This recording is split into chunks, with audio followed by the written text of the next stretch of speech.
Imagine yourself walking along a beach right before sun rises, barefoot on the beach. You can feel the sand beneath your feet. You can hear the sounds of the waves crashing like a soft melody. You start to walk. With each step, you see the sun just begin to peek up over the horizon. And with each step you take, the sun goes higher, higher and higher in the sky. And you notice that the warmth of the sun feels comforting like a blanket of love. See yourself taking a moment and stopping and looking at the sun as it rises above the horizon. See yourself gazing into the sun. And as you do, you are greeted by some sea life. Maybe dolphins jump up out of the water and do a twirl. Maybe you see seals, or maybe whales or swordfish, or maybe even mermaids pick their heads up out of the water to greet you. See yourself standing there, taking this all in, feeling the salt in the air against your skin. You can smell it and taste it. And tell me if any of this is possible yet for you to see, Lori. Can you see any of this? Yes. Beautiful. Can you tell me exactly everything you see and just try to speak up just a little bit? I'm on a beach. I hear the waves crashing. I see the sun peeking up, and I can hear the birds. And I see the little fishes in the water. And the water is turquoise blue and really crystal clear and pretty. Beautiful. And what fishes do you see? What did you say? Did you see anything jumping out of the water, like dolphins or anything particular? I don't see dolphins, but I do see the fish. They're tropical and they're, like jumping around and they're in the water. Little angelfish and clownfish just in the water and flipping up sometimes. Beautiful. I want you to do me a favor and let's take a moment and we're going to imagine ourselves sending love to them, sending love to the water, sending love to the sun, sending love to the space, and thanking with gratitude. And just take a moment. Tell me if you sense or see a difference. Sending the love and the sun is like it's like it's like got golden light in the sky and it's orangey light. It's kind of like a sunset, but it's not. It's a sunrise, just more vibrant. The sky is more vibrant and the water looks more crystal blue. Beautiful. It's fresh air. Nice. And how do you feel in this space? I feel good. I feel like I'm on vacation. Awesome. Okay. Now, I want you to see yourself walking down this beach. And as you walk, you're going to notice a path appear to your left. And this path is going to be a magical path. You're going to see it appear. Tell me when you can see a path. I see a path. What does it look like? It's just like matted grass, but it's like it's been well worn. Like people have walked it a lot, so it's just like a little walkway. All right. Now follow this walkway. This walkway is going to lead you down to a space where you're going to come to a waterfall. And as you walk each step to this waterfall, there's going to be greenery and lush just start to bloom all around you. And tell me if you can see any of this happening. Yeah, when I walked onto the path, it's very tropical. It's got the big palm trees and the lush greenery, and it's just very beautiful.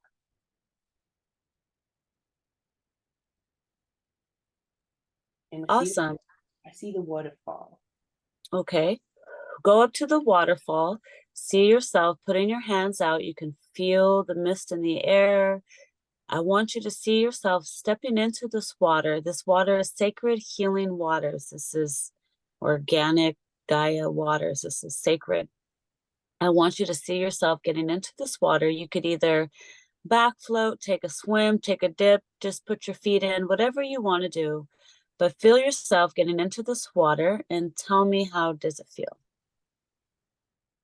When I walk through, it's kind of like a sheet shower, and it feels refreshing.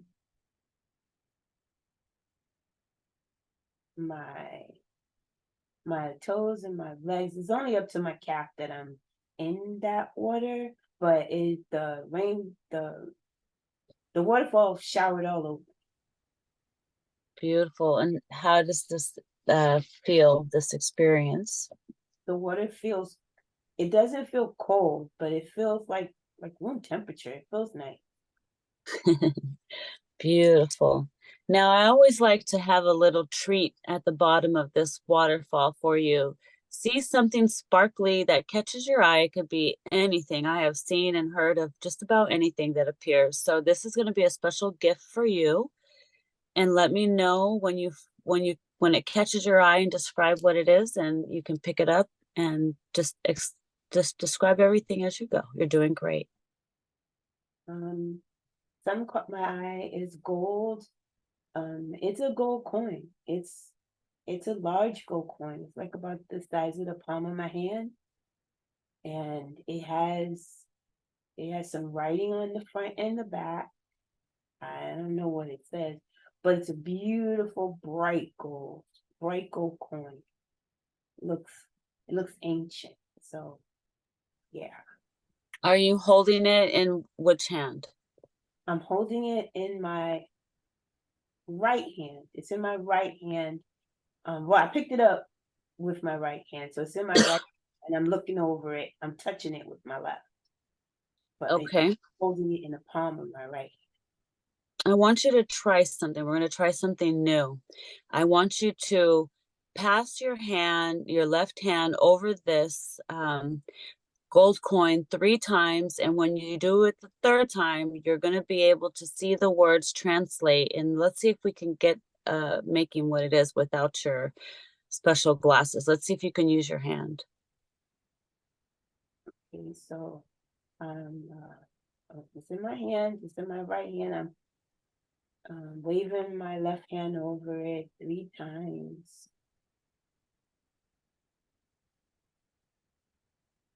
It's like a pirate coin. It's a pirate.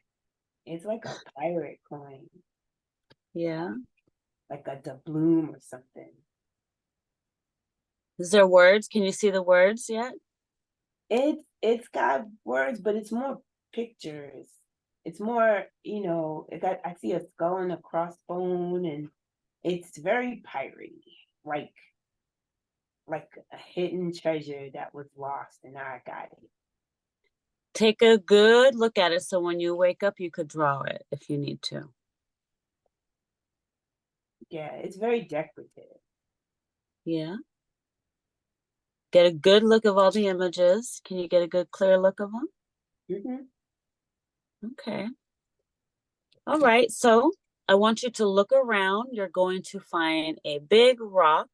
And on this rock is going to be a little gift for you. And inside this gift is going to be something for you to carry your coin in. It's going to be a satchel, either a backpack, a handbag, whichever, a fanny pack, whatever you can imagine. It's going to, or it could be the one that you had before when you did your session. So whichever you choose, you can get a new one. There's going to be a gift for you. Let me know when you located this and describe everything that happens. Okay, it's like a little leather bag, but it has fringe. It's like a light tan colored little like satchel bag, but I can put it over. It's like a crossbody. I can put it over my shoulder, and it hangs at my hip. So, and it's got a cute little fringe. So I have that, and I'll put the coin in there because it's roomy. Awesome. Beautiful.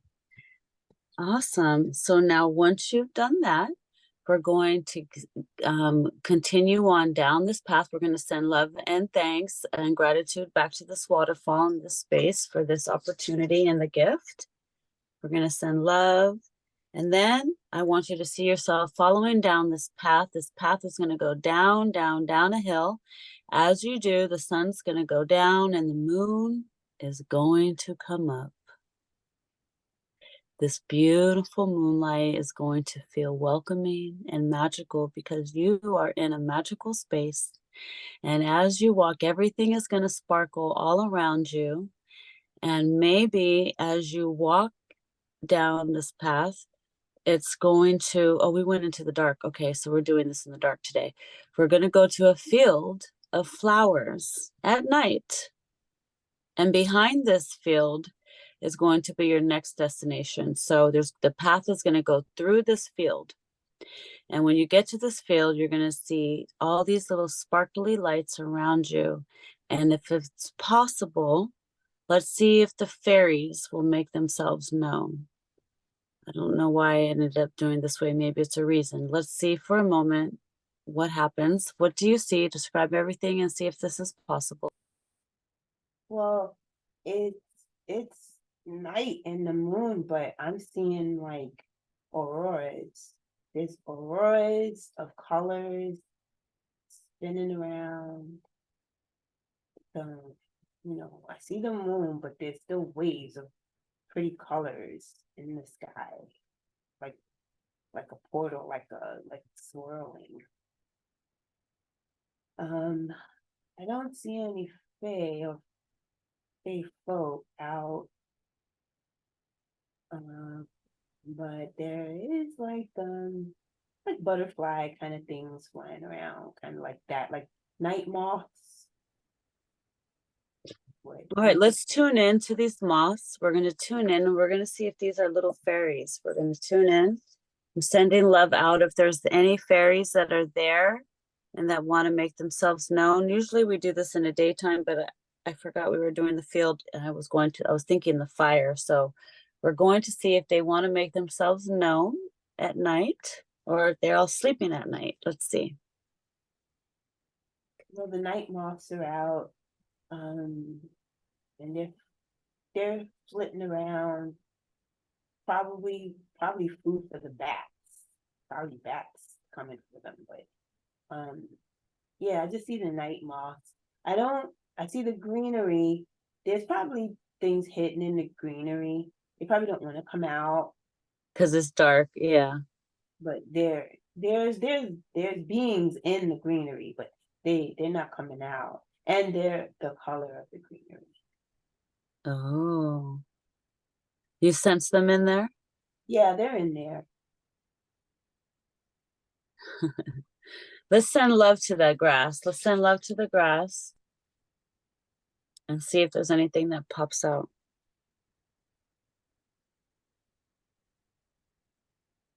Sending love all around. Um, there's some little being, um, female, some little being with like little purple, like buttercup, like a little purple buttercup being. She's there. Oh, she's waving. That's cute. Oh, Little purple buttercup being. does She's she look always, like a flower? yeah, like a little purple buttercup cup kind of flower. Like the bottom part of her is kind of like a bell, a little buttercup thing. It's really cute. Uh-huh. She's Is just she a waving. fairy? I don't know what she is, but she's cute. She's waving hello. and she's the only one. And then the white night moths are like flying everywhere, and the auroras are spinning around, but she's like the only being that like came out to like wave hello. Wave hello back, say hello, and see what she say. Hi, what's your name? See if she gives a name. I said, "Hey, girl, what's up?" And she looks so cute. She looks so cute, like a little Thumbelina kind of thing, like Oh, humanoid, but with the buttercup bottom. uh-huh. I don't know. See if there's any messages she has for you.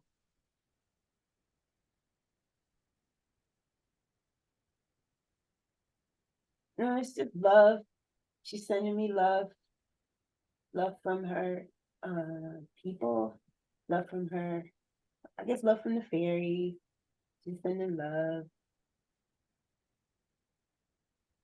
We're gonna send love back again. Sending love back for being grateful for this opportunity. Does she feel it? Yes, she's smiling. She feels it. What does her hair look like? She doesn't really have hair. It's like a little like acorn top, like what an acorn is. It's like a little top like that on her little tiny little humanoid face. And then she has the flower like bottom, and like the middle is like a person, his arms and legs. But that's what she is. She has like those little dough shaped eyes, like black, but they're like dough shaped, like really like ovalish, and a little flower mouth. It looks like a flower that came to life.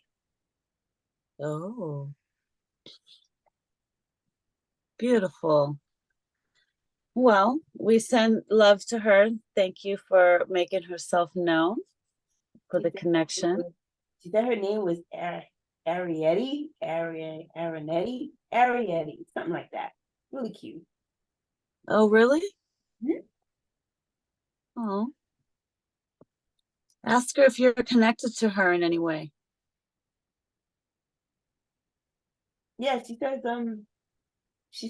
yeah, she says we're, well, I don't know. She just says Faye. It's Faye. We're Faye. I don't know if she means that her species is Faye or me and her Faye, but she says we're Faye. FAE is what coming across from Oh, her. beautiful. Is there any messages she has for you before you go? Mm, she said something about make sure I pick a flower. Pick a flower, and she sends love. Oh, okay. Look around. Do you see any other flowers there? Yeah, it's kind of like it looks kind of like a mini sunflower. It's got the brown middle, like a brown Susan or something. It's got the little brown middle and yellow Yeah. petals. So yeah, I picked that one up. Like a little mini sunflower. It's so pretty. Oh, nice. So she doesn't mind picking flowers. No, she says it's her. It's my gift from her. Beautiful. Anything you have to say to her? Oh, I just sent her love. I told her, big up to the fam. And she's laughing. She's laughing. And, she's just so cute. Hmm, beautiful. All right. Well, we're gonna let her continue on there where she is, and we give love and thanks for this connection. And now we're going to continue down this moonlit path into a fire where you're going to see this campfire waiting for you. And if there's going to be a visitor for you, there'll be 2 chairs. If not, there'll be just one. Let me know when you come to this campfire. This is, remember, source love. light energy. This fire cannot hurt you, it cannot burn you, it cannot harm you in any way. And let me know when you come to the campfire and what do you see when you get there. Okay, but first I have to go back. Okay, go ahead. Go Oh ahead. snap! And Thor is like staring at me like, "Oh my god!" I didn't even Oh, know he was in my room. Boo, go. All right. awesome. Okay. So just go ahead and relax and let me know when you see yourself back there. Go ahead and acclimate back into that space.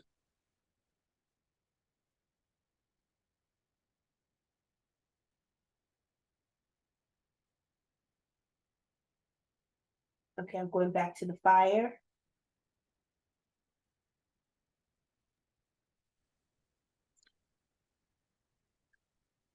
Yep. Okay. Let me know when you see a chair or two. Let's see who's there waiting for you. If there is anyone. Two chairs by the fire. You see two chairs? Okay, I'm seeing the flames, kind of like a open pit fire. Is there one chair or two, or is there any chairs? Hmm. I see one camping chair, like a camping chair, but I don't see anybody in the camping chair. Okay, that's your chair. Go ahead and have a seat. Oh, okay. Put your hands out and feel the fire, feel the warmth. How does it feel? Mm, feels toasty. I'm gonna make some marshmallows. Well, look down next to you. Maybe you see a bag of marshmallows or a basket of marshmallows. Have some s'mores if you want to. Look around. What do you see? No, I don't see any marshmallows, but there's like a little stick. So I'm gonna take it and I stick it in the flame and it's on fire. Kind of like a little firework. No marshmallows? No, no marshmallows. Check your pocket. Check your satchel. See if there's a marshmallow in there. No, there's a angel or a crystal in my satchel with with the with the gold coin, but no marshmallows. Really? Yeah, something's No. telling me I'm not allowed marshmallows and sugar. Dang. What if it's a healthy kind? Can't have any marshmallows. It could be a healthy kind. It doesn't have to be. Still nothing appears, huh? No, somebody told me to eat air. So no, I can't. Nope. Wow, you're hearing What? voices telling you to eat air? Eat air. No marshmallow. But that's okay. The warmth of the flames, it feels nice. I That's like funny. I like warmth. I don't like to be cold. So that's good. Okay. So now I want you to see yourself reaching into this fire and pulling out a single flame. It's going to dance on the palm of your hand. Remember, it cannot hurt you. And let me know when you see this flame on your hand. I see it. That's cool. I'm like a little fire starter. Yeah. What color is this flame? Oh, it's like a the middle is kind of like a bright orange, but the flickering flame is kind of like a golden orange. So it's like two-tone colors of the flame. Oh, beautiful. Okay. So now I want you to see yourself putting both hands together. And when you do, the flame is going to grow and it's going to be really big in front of you, but it's going to be weightless and it's not going to hurt. It's just going to grow. And tell me if you can see this. I can see it. Okay. Now separate your hands out to the side. And when you do, your whole body will be engulfed in this flame. And you will feel empowered. It will feel amazing. You will feel the connection with source. And tell me if you can feel anything from this. Oh, I can feel it. I feel like Shadrach, Meshach, and Abednego in the flames. You feel like what? Shadrach, Meshach, and Abednego, the three humans that was in the flames in the Bible, but they didn't get burnt. They're Oh, in these like holy flames. I feel that's what I felt like. That's cool. Mm. Now imagine a spiritual mirror in front of you and see yourself in this mirror and look at your reflection of you inside this flame and tell me, what do you see? Do you look the same? Let me see. I look crystalline. I look crystalline, kind of clear too. Like not even like a form. I just look like energy, like Oh, crystalline energy. amazing. Okay, beautiful. And so now I want you to bring your hands back together, bringing your palms together. And when you do, the flame is going to go inside your palms, igniting your second heart. You have a second heart right above to the left of your heart. We have two hearts. So see and feel your second heart igniting as you bring your palms together in prayer mode. And tell me if you can feel this. Yeah, bringing my palms together, and it's going in my body. And I think I feel my heart beating a little faster, but I don't know if that's the regular heart or the higher heart. I'm not sure. But you feel something? Yes. Okay, beautiful. All right.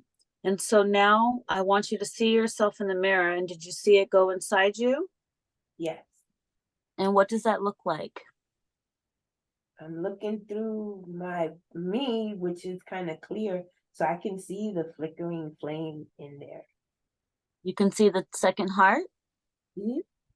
Oh, that's amazing. That's a first. Beautiful. You're doing great. Okay. And now what I want you to do is imagine, turn around and see yourself looking at a golden pyramid. This pyramid is going to be right behind you. It's going to be welcoming.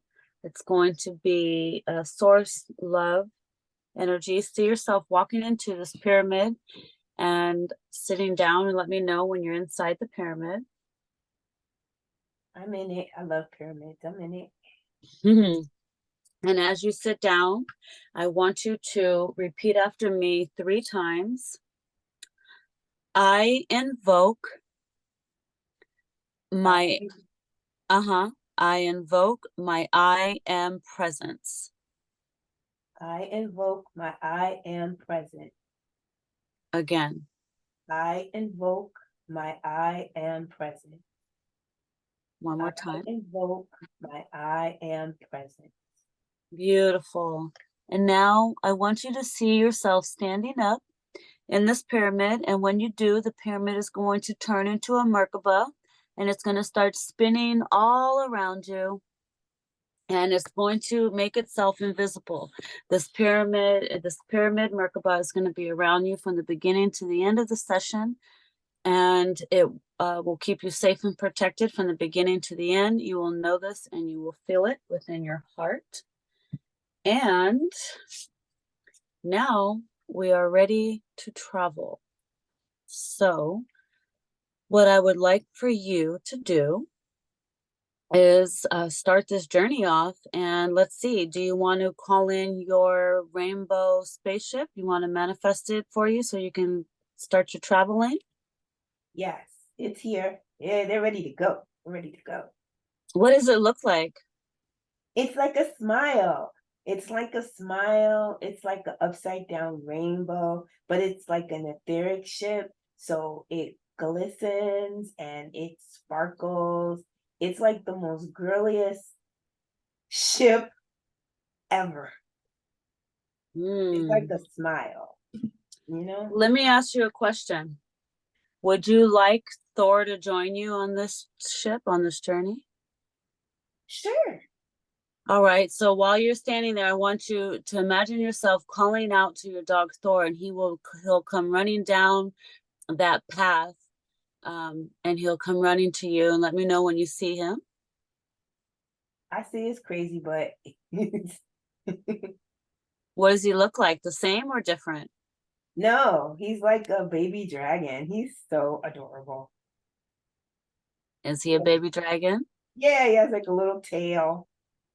He has like a little tail. He's like a little emerald green and like turquoise blue kind of thing. He's cute. Oh, you want to give him a big old hug while you see him? He already jumped on me. He's licking my face. Oh, and we're going to see if you can telepathically connect to him as well and ask him if he would like to join you on this journey. Okay, I'm asking him, and he's already walking into the ship. He's like, actions will speak louder than words, Mom. Yeah. Beautiful. Walk into the ship, look around, get a good look, and describe everything you see and everything that's happening. All right. In the ship, it's bigger inside than it looks outside. Outside it just looks like a smile, like a upside down rainbow. But inside it's like ovalish. It's weird because it's a difference between what the outside and the inside looks like. But it's like bright white, it's like lit from within, and I don't see any like light bulbs or anything. It's got like a within glow, and it's not pure white, it's like a golden light. And the same shimmery effect of the outside of the ship is on the inside of the ship. So it looks like fairy sparkles, like fairy dust in there. So I'm in the ship, I'm walking around, I'm looking. Um, it's really nice and it's amazing. It feels warm in there. And Thor is already off in a corner somewhere. He already curled into a ball. He snuggled up. He's made himself all cozy. Yep, comfy cozy. So I'm just walking in looking at stuff and he's like he's been here before. Describe everything you see. Is there any panels? Is there controls? Is there buttons, symbols? What do you see all around? Take a good look of your ship. Well, I can see 360. You can see out of every side of the ship. So it's like it's basically like a traveling clear vehicle. You can see everything. You can see stars underneath, you can see sky above. It's like every inch of the ship is you can see out of. So there's no like windows because it's all just like a traveling sphere or something. Um, and my cockpit up front is just a white chair, and it's only one chair. It's not like it's other people is in there with me. It's one chair and it's comfy, and I sit back in it. And when I sit back in it, it tilts back, and then the back of my head connects in. It's like a telepathic technology, and I just lay back and it connects in, and I can operate my ship with just my thoughts. So I don't have to do any hand controls. There's no buttons to push. It's just that operating chair. And I guess having the genetics that go with it. And I can just sit in the chair and I'm leaning back. And in leaning back, it's like this little panel comes out in front of me where I can have a more focused view, and I guess where I wanna transmit us to. Does your head connect to like a pad on the chair or is it like a plug that plugs into your skull? No, it's I lean back and it's kind of like a little resting area that Okay. is right behind my head, and that little resting area pad, that's what it connects with my thoughts. Get So a good look at that technology. Analyze it. Let's ask your ship what kind of technology is this? the ship is sentient. So she's telling me that the chair is what I can understand as an operating chair. It's what I connect into, and it's telepathic. So there's no like in connecting it into my body or anything, and I don't have to put my hands in anything. And the panel is like a smart glass, like a tablet kind of thing, and it lowered down in front of me. So it's kind of like if a pilot puts on like those glasses, but instead of putting the glasses on my head physically, it's above my what would be my face area. So Mm. I can see out that little like portal of the glass. I can see the outside. I can see all around the ship. I can see outside the ship. I can see what's under the ship. It extends the 360 view, but puts it like right in my face. Mm. So yeah, that chair is cool, and it's white. It's like an off-white color, and it looks super comfy, like something you would get from like IKEA or something. And it's cushiony.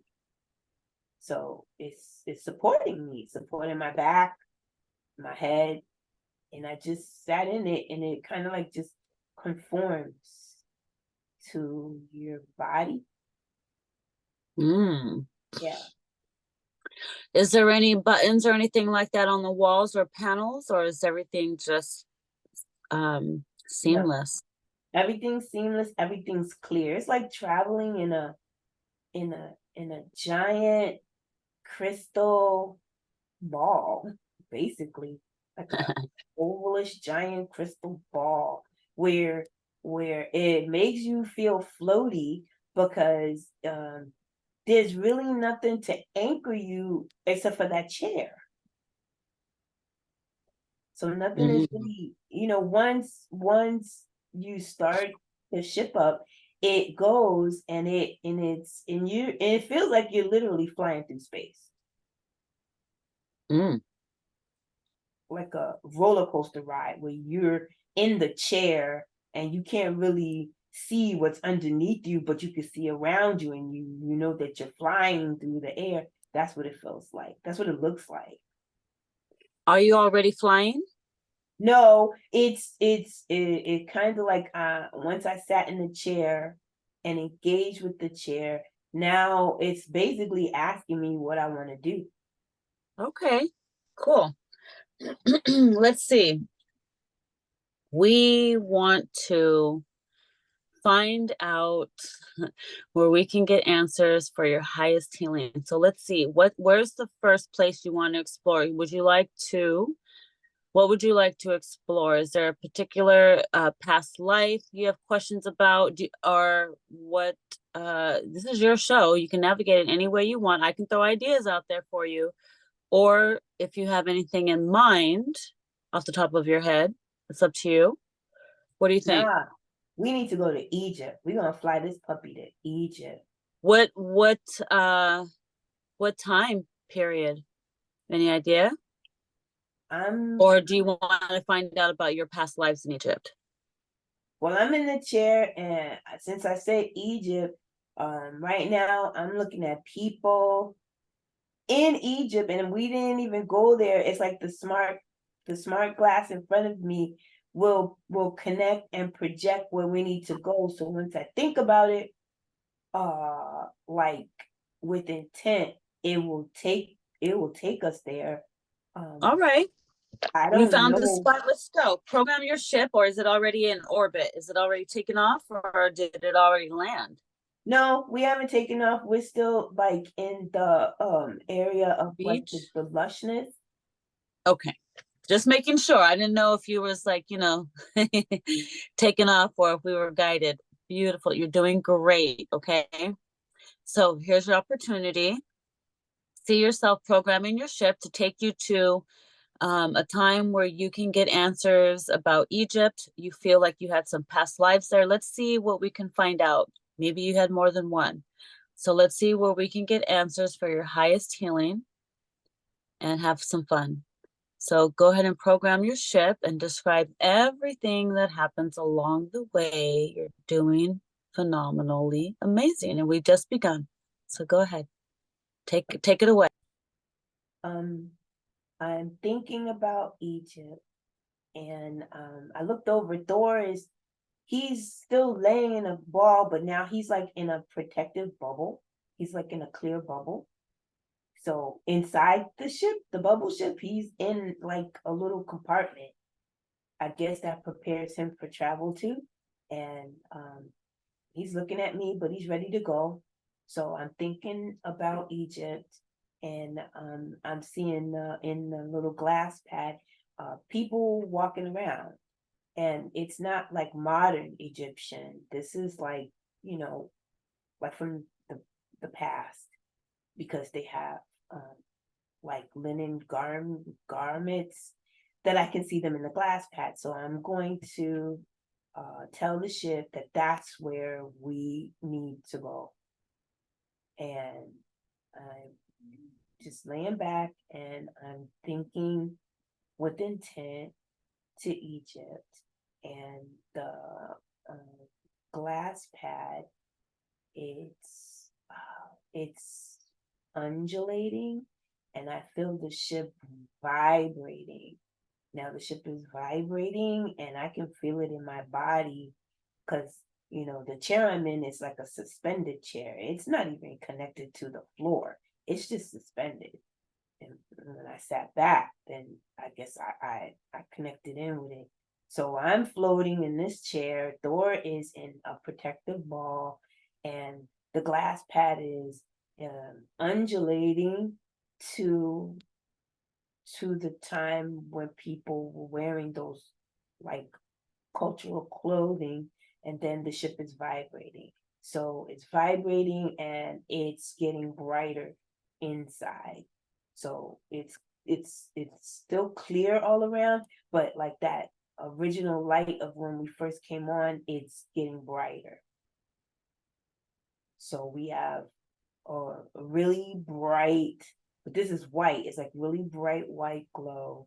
And I guess we are moving, because it's not like flying in the ship. It's like we're revving up, and then we're going something like a frequency type of movement. So we're actually like vibrating, like shaking, but it's really, really fast. And I can hear a very slight hum, and we're moving.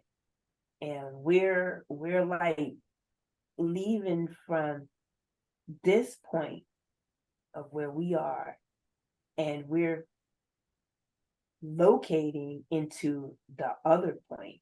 So it's not like we're flying and seeing stars and things. We're here, and then we are moving there, and it's like we're shifting. And I don't know if we're shifting in time, or we're shifting in space, but I don't know if we're shifting in time. But it kind of feels like we're falling, not lifting. We're kind of like falling into the earth. We're vibrating into the earth instead of lifting off the, lifting out of the lush area. So we're falling, we're vibrating down and into something, and vibrating down and into like a tunnel. With the glass pad is showing Egypt, is showing the people walking around, but we're going within. Look at your pad and tell me if it shows you the distance. Does it say anything like how many clicks away or anything like that? Is it showing you some type of a gauge how far away you are, perhaps? All I see is like people walking about, like life, like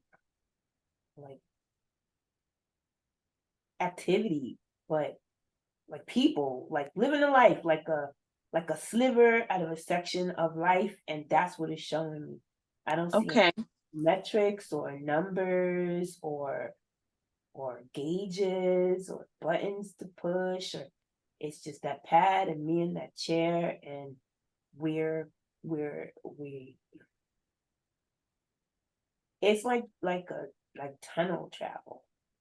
It's like vibrating, and we're going through, like, I don't know if it's a portal or a tunnel, but that's where I feel like this ship is moving.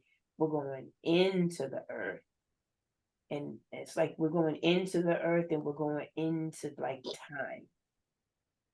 And I'm looking outside, and I see like energy bands, like e like bright yellows and bright neon greens, and they're like surrounding the ship, and it's like we're moving, we're vibrating, we're leaving where we was, but it's like a different way to travel, and we're going through these colors, Mm-hmm. and Beautiful. we're going down. We're like going like tunneling into the earth. So that's how we're getting to Egypt this way. And I feel that we're leaving one reality and we're going into another reality. And this is the way that this particular rainbow ship operates. And we're gonna emerge where I want us to emerge, and it's well, I want it to be by like the pyramids and stuff, but we're like in a city. Okay. Well, so you can move your ship around, drive your ship around, drive it to find a place by the pyramids where you would like to go park. And remember, your ship is invisible, so nobody can see it. Okay, we vibrated and we're like blending into that reality of whatever time period, and we're blending into the reality. So we're here, and I see, huh, that's weird. I see the pyramid. I see one pyramid. I don't know if it's the big one. I don't see the Sphinx. Uh-huh. I don't see this. Okay. I see a big pyramid, but I also see ships. There's ships flying around. There's like spacecraft. There's spacecraft flying around. And they're flying around, and some of them are like near the pyramid, and some of them are like futuristic, like ancient and technology both are existing in the same space. So like if my ship like decloaked or whatever, it might just be another one of the pack. They might not even care. But Right? yeah, because I see triangle ships. There's like a lot of triangle ships, like mini pyramids, but not facing up with the point up. They're like facing sideways. I see a lot of sideways pyramids. I see some upside down pyramids, but they're like triangle ships. Well, let's do some investigating. Let's be some detectives. I have a thing for criminal justice and detectiving. Let's see if we can be some type of investigators here without, with just observing from your ship, having all this technology that you have at your hands and the answers to all of the questions. Let's see if we can tune in and to the energies and see what you pick up. What is happening here? What is going on? Are these benevolent? What do you feel? It's a society. It's like trade going on, like merchants, people, the operators of the ships, they're like trading. It's like a trading hub. This is just like a galactic trading hub in Egypt. So you have I see people with like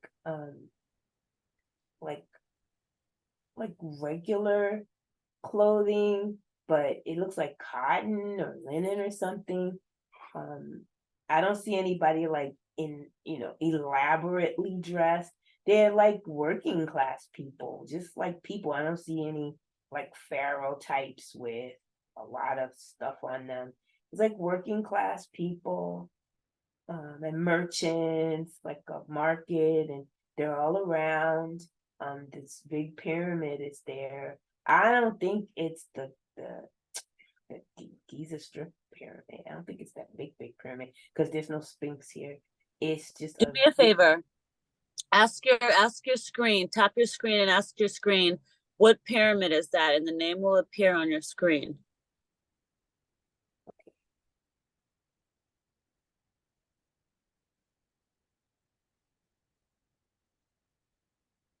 I'm getting a word. Meneneset. Menes. Melchizedek? No. Okay. Meneneset. It's MENE something set, SETT, something like that. Meneneset. It's a Meneneset pyramid. I I don't know if he was like a king or a former king or pharaoh or something, but it's a Meneneset pyramid, and this is a trading post where it's like humans and other beings are like harmonious. It's just like it's like a city, like living life. And there's people, there's merchants on the street, there's children running around, there's adults, there's animals, camels, and it's just like life. It's like I landed in a sliver, like a microcosm of a city, and people are just living their life. And the pyramid is very pretty, and it has a gold cap. It has a gold cap, and it seems like something about the gold cap is like a broadcast. It like broadcasts like energy waves or something. So Amplifies? yeah, like the ships that are around the pyramid, they are like gassing up. It's like they're gassing up or something. So they can get energy from that cap, and I guess the construction of the pyramid. So they're getting energy. So it's kind of like gas station. So they're parked all around the pyramid, midair. They're just hovering. And there's people on the ground, merchants like with tents and areas. I see like homes, like houses, establishments. And they're not like ornate or anything. These kids they're playing a game, they're playing with animals.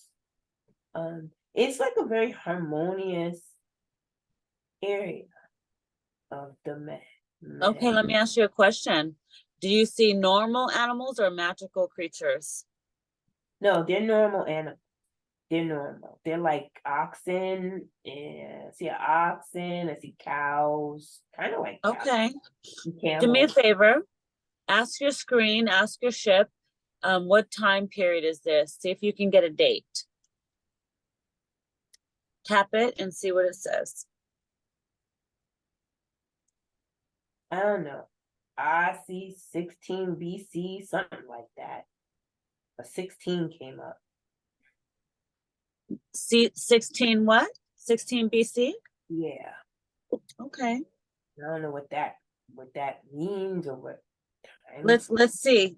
What is let's find out what this what you can get from it, the information the ship will give you. So ask it, what is the name of the people or the place? Let's see if we'll give you one or the other. Maybe at that time it was under a different name. Who knows? What comes up? What is this area known as? Was the Meneneset a temple or pyramid? Let me see. Is it the town of, is that the name of the town as well, or the village, or? No, that's just the name of the pyramid. Okay. It looks like um I don't know. This word Lychuah,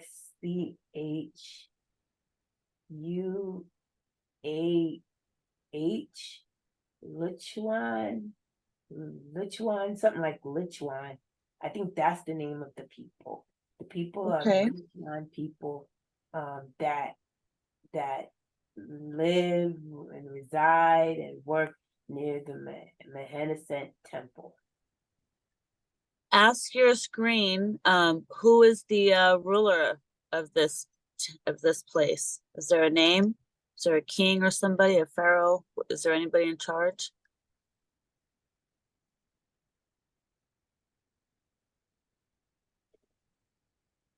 Looking at the screen, I'm thinking towards the screen to uh, let me know what Yeah, just tap it and the answer will show up.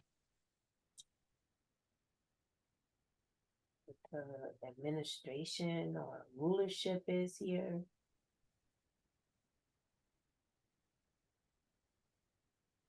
Oh, it just got hit by I just got washed over by a wave of really neon green light. Um,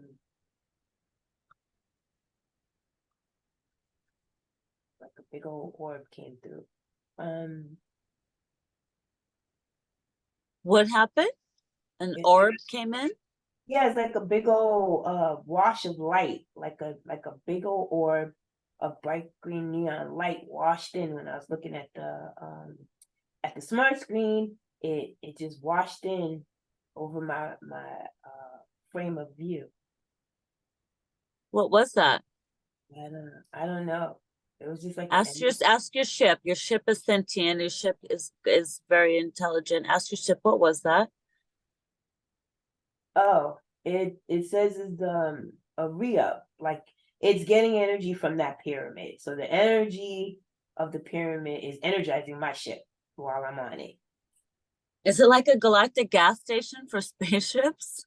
That's what it feels like to me because the ships are all around. They're just in midair, and the bright gold of the cap of the pyramid sees and looks like it's giving off energy bands. And so they're getting energy, but I don't see them getting it in the bright green way like I am. So maybe each ship's technology receives that energy in the way that's best conform to that ship, or if their ship is sentient. But my ship is getting these green bands, which was like similar to the green bands when we were taking when we were moving, when we were taking off, when we were going Mm. into the earth. That's the green band. So I think my ship is powering up. It's getting affected by the pyramid, so it's getting energy. And to Okay. me, this place it seems like it's like a trading post. Like this is I came to a trading post, All and right. there's Uh-huh. men and they're talking. I haven't really seen a lot of ladies. I see a lot of male. How are they dressed? They got like linen. It's like tunics, like linen. Some of them have like little cords around the waist, and sandals. Everybody's like rocking sandals. What color is their complexion? These are brown people, and like some of them are brown, some of them are like cafe au lait. They're people of color. I don't see any like ET being looking people here, but there's ships. So maybe these are the people that are operating those ships. Maybe it's just these people and not like additionally terrestrials. I don't know. But Okay. and Uh-huh. nobody is shocked that the ship's there. It's like the everyday is every day kind of thing in Menenet, um I guess section of Egypt, um with the Oh, Linda people. Linda who, Lindau, Lindan people. They have a lot of beautiful materials, like a lot of materials at the vendors. They like have like beautiful colored the dye, kind of like what you see in those Egyptian, like the richer Egyptian areas or pyramids. They have like the dyes that would go like on the walls to decorate that, like literally stay forever. They have like materials like that with those kind of deep indigo colors and deep red senna colors. So they have materials like that. So they have like the dyes too. um there's like food merchants, there's food here. um and like just like a lot of animals running around like pretty much unattended. Kids playing unattended, just just out and about. But there is a disparity. I don't see any women. I see a lot of men and boys, but I don't see any women. So where are the women? Wait, did you just say you felt despair? No, there's no despair here. This is just Oh, like a no market. disparity. Okay. Yeah, disparity, like there's no women. I don't see like women merchants. I don't Oh, see like ladies playing with the children or ladies like watching over the children. The children are playing, the men are wheeling and dealing. The ships are in the sky, the pyramid's glowing, my ship is glowing, but I don't feel any like feminine energy. all right. Let's tap your screen and ask it, where are the women? Show you the women. Where are the women? What does it show you? I see like a pharaoh's kind of wife lady. I see she's very like beautiful. She's adorned and like literally draped in gold, and she has like some type of headpiece on. Um, Her eyes are not like drawn out like we see some depictions of Egyptians. And it's like with the gold, she has like greens. So she's got like emerald green, and then there's the brightness of the yellowness of the gold. And she is, I guess this is her kingdom, but she's like the only female there. I don't see like female servants. I'm asking her where the females are, because it have to be females if there's children and men. And I think think the females, they have they're like separated into their own society. They have their own way of living. And um the merchant men, they're not like married people, they're not like couples, but I guess they come together to procreate. So the females are in their own kind of like society, and this wife to the ruler of this area, she basically governs over the females. So it's like a separated society. Oh, are the females like concubines? No, I guess you would say they're the equivalent of the wives of the men that are the merchants and stuff, but they don't like reside in the same household. It's like the females are separated. They like have their own section of that culture. So they have their own section of the culture, and they have the female children are there. The male children are with the males. So the male children are running around playing there, and I see the female children are running around and playing with the females there. It's What really are the weird. females doing where they are? They're like they're like washing laundry with buckets. They're preparing food. They have their own like merchant areas where they have prepared foods they're selling and like materials and clothing. It's kind of like two separate cultures. Well, two separate factions of the same culture, but I still haven't seen like who the ruler is. I just saw his wife. And they do reside together and they are together, but it's like the people they rule over, I guess they like to keep the control of them separated. I guess in separating them, you don't allow them to overpopulate, I guess. Because Oh. they don't have like total access to each other. So I guess that's a form, I guess their kingly form of maintaining population growth. So I want you to look at your computer screen and see, and compared to today's Egypt, what does their Egypt look like? Is their Egypt way bigger, or is it smaller, like the space that they're in? I'm just curious because would that be like maybe Upper and Lower Egypt? Maybe the men are in Upper Egypt, the women are in Lower Egypt, or is I'm just curious about this. Well, it's a big location. With the pyramid, which is it's pretty hefty size in the middle. It's like the pyramid kind of splits the sexes. Okay, on the left-hand side is where the males are, and on the right-hand side is like the feminine culture.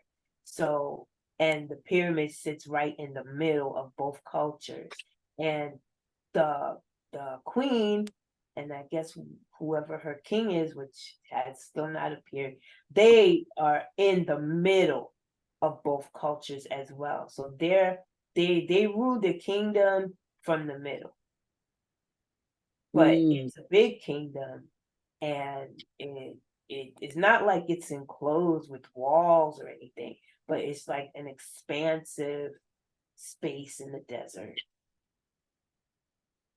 uh-huh. But Does it look tropical or does it look deserty, like it's already dried up?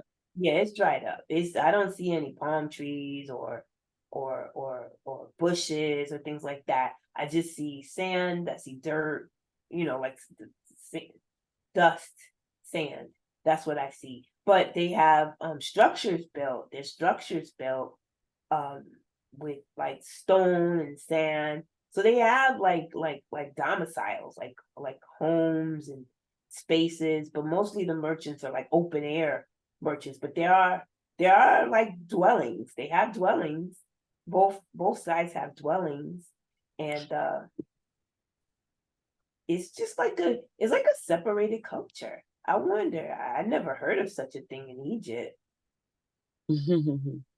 Right? It's a separated culture, but it's like separate but kind of equal. It's because the women are not controlled. They're not subjugated because they have their own section, and the men are able to be in their own section. So it's like equal but separate. And I feel that the queen is the one that dictates who can procreate with who. Mm. Who is basically like a married couple. So they get together, and they have their time. But when their time is over, each basically goes to their corner. Everybody goes to their corner. And it looks like it works. It looks like their society actually works. So I don't know when in Egypt, except for that 16 I saw. I guess it's So B. let me ask this. And maybe you can ask the screen too if you can get some information. Can you ask if this is one of the pyramids in Giza? No, it's not in Giza. Okay. Can you ask if there's granite blocks built in the bottom of this pyramid? the pyramid itself is very smooth. It's like, I don't know, like Are there two different textures built into this pyramid or one stone, would you say? it's two. The top part is like very ornate and um, like I wouldn't think that these people would be able to build that into the structure of the gold. There's very ornate gold on the top cap.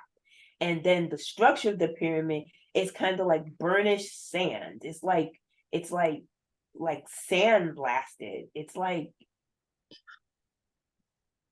I don't know. It's smooth. It's not like what uh I've seen in Okay. pictures of the Giza pyramid, which is made of, giant blocks of stone and they're fitted like that. This one is like smooth blocks, smooth, like glassy, like heat has been applied to the pyramid. So Mm. it's a different kind of pyramid. Let's see if you're able to scan the pyramid and see what's inside it. Mm, mm. Well, it's like a temple. It's like a temple pyramid. There's like, I guess they do ceremony, and inside the temple I see like those things that have the fire to provide the light. So Mm-hmm. there's areas in there. It's just like a big structure. And I don't know if there's levels, but it's like it's kind of like a worship temple. Oh, I gotta go to the bathroom. Okay. I got. Ooh, Okay. Go ahead. I go a lot. I cleanse Me a too. lot to get regression. Hmm. Okay. Yeah, that pyramid is weird.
All righty. I Okay. don't know why I always have to hurt so much when I get a regression. It's okay. All right. So what I want you to do is when you get back on the ship, when you get back to your ship, we're gonna ask this screen if you have a life here. And if you do, let your image come up on the screen so you can see who you are.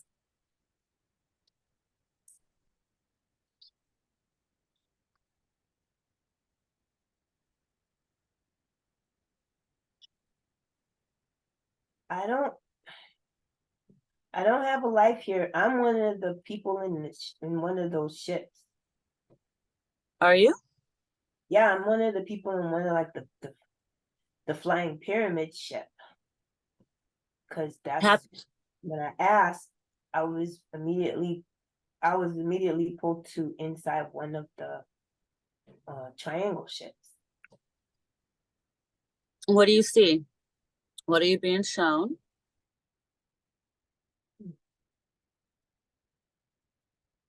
And and when I was thinking about it, I just got pulled into it. Like I physically left my rainbow ship and just like went through the walls of the pyramid ship. And I'm inside the walls of a pyramid ship that's like sideways.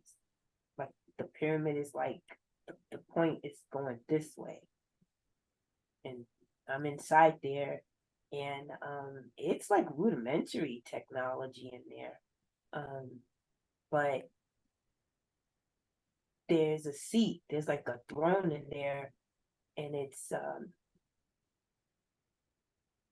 bright energy waves coming out of like that seat. I don't know if that's the pilot seat that the pilot is sitting in, but it's like bright like Merkaba kind of shaped light coming from there. And I'm just standing in front of it and I'm looking in the ship, but yeah, I'm one of the people that's on this ship, and and and they're not from this culture. I'm not from this culture, but I trade with this culture. So the people in the triangle ships aren't of the culture, but they're not like weird looking ET. They just look like you and me in the ships. And I guess they just have like a different kind of technology. And Yeah. they trade with this society. They trade with them. So um I guess whatever commodity they have, they trade with the people that are here, and the rulers. I guess they have like some type of agreement for the trade, and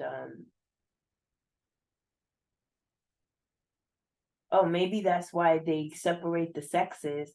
So when they do get together, maybe they also trade some of the children, because there should be a lot more children playing down there. And I feel that the culture that's in the air, that's using the technology of the pyramid as like a frequency booster or something, that yeah, they trade like lots of things, and they might even be trading the children, because then that helps to spread the genetics. So it's not like abducting kids, it's like a partnership that, some of the I guess some of the people that are um, born down here also can go with us. So yeah, I'm one of the traders, and I don't know, and it feels like it feels like um we're like I just the word Pleiades came in, so we're like in that quadrant, and we merchant travel with this little portion of Egyptians. Let me ask you something. Does the Anunnaki sound like anything? No No, connections there? no, Okay. it's like Do you feel an Anunnaki presence there at all? Or just Pleiades or Syrians, Arcturians, anything else do you feel? the only thing that like came was Pleiades. So I guess they're these my people. We are from that quadrant. But that ruler lady, she's a little bit different, because she's like she's bigger. She's physically bigger than the regular people. I have still the How husband. tall was she? She's just physically bigger. She's, to me, uh, she's looking kind of like what we would consider to be like a giant. She's What does big. her head look like? Describe what she looks like. Okay, she has like an ornate headpiece on, so you really can't like uh, estimate what what's going on under that, what her dome really looks like. But it doesn't look elongated. But the headpiece is just really big and ornate, and it's out and it's up, and it's kind of like it's kind of structured kind of like a star or a sun with the rays coming out, because this like spikes coming out. So she has that ornate piece on her head. She's a very large woman, very large person, but totally looks human. Not like she's not human, but she's just really, she's a big bone girl. She's big, and her clothing is more elaborate than anybody else in that area. She has the gold draping. I mean, she is like dripping in gold. She's like draped with jewelry. The clothing itself is like, I don't know, like a hammered thin, like sheeny, goldy material, but supple. So she's wearing that. It's like a like a gown, but it's just very ornate. It's kind of like what you would think that like a Egyptian um, pharaoh's wife would have, like something unique. Like that was something that was traded into this culture, and she got the lion's share of the trade of that particular gold and material. So yeah, she's very pretty. She's very beautiful. She's got green human eyes. The eyes are green, but they're like really really green. So here we got somebody in Egypt, very, very big, with green eyes. I can't really see her hair because it's under the headpiece. So either it's What long, color is her skin? she's like a cafe au lait, like a Dark person skin? like a person of color, but like a cafe au lait look, like in that part of the world. Like some people are more burnished, more like some of the merchants were like more burnished because I guess they're out in the sun more, so they're like a deeper tone. And then there was some merchants that had that cafe au lait color, like a very lightest tan. So that's what she looks like. She's like a very a lightest shade of tan, but she's not like milky white. She's like a very lightest shade of tan. Like if she Okay. got like if she got more sun, she would be like more golden, more bronzy. But I guess she doesn't have to be out in the sun like the merchants are. But yeah, she's a very large being, and but she's totally nice. She's totally nice to the people, and especially since she, I guess, is governing over the women portion. So she is the one that makes the decisions with the women. If there's like an argument, or if there's some concern, maybe somebody's like, you had a baby with my husband or something like that. She's the one that relegates over the feminine, and I guess her husband is the one that relegates over the masculine and feminine. But she seems very benevolent and very fair as far as her rulership. But yeah, she's a tall being. So I don't know. I mean, I'm not getting Anunnaki from her, Okay. but she's different. So she can't just be regular humanity. Let's find out. I want you to see, you can use all your abilities. Um, Tap your screen on your ship that you're on now, because every ship's got its own little, sentient connection. You can ask it, what is her name? Maybe let's find out if we can get a name of hers. Do we get a name yet? Okay. tapping the screen. And she starts with the J. It's like a J. Well, I don't know if that's a like in their culture if that's like a G with a little squiggle, but it looks like to me like a J.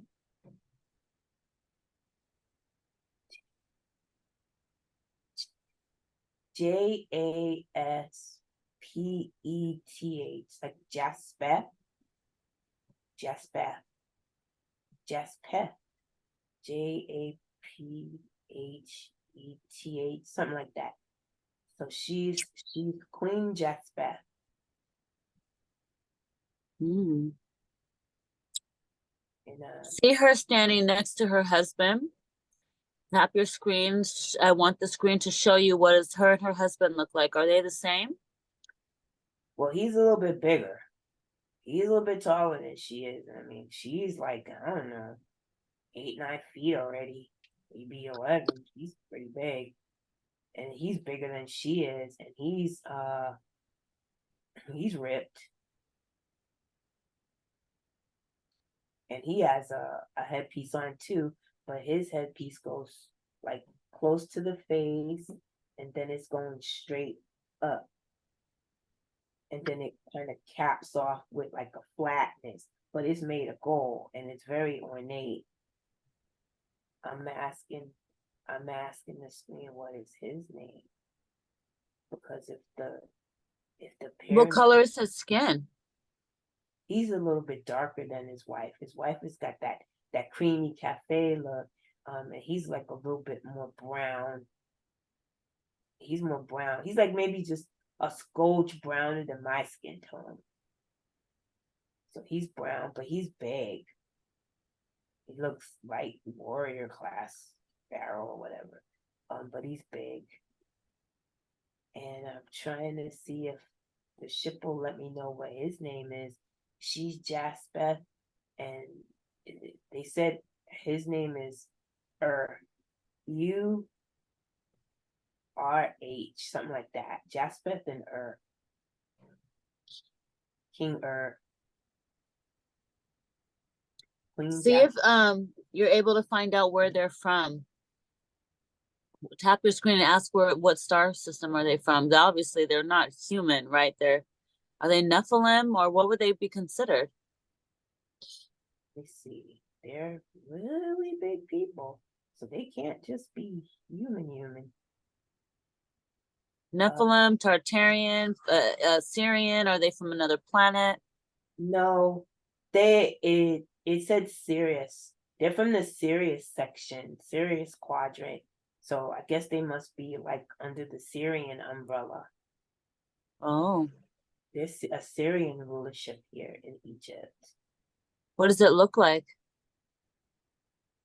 It's a beautiful land, but there's no lushness to it, but it's like like deserty, but it's like whatever they're doing is working for them, because the people are not starving, the males are not starving, nobody's overweight, everybody's like where they should be, the ladies are where they should be, the children are where they should be, everybody looks well fed, everybody looks nourished, nobody, I don't see any poor people like beggars in the merchant areas. The domiciles look comfortable. It looks like a very well thought out and governed portion in Egypt during 16 BC or whatever that means. I don't know. All I saw was a 16. My mind threw a BC behind it. I just saw 16 on the screen.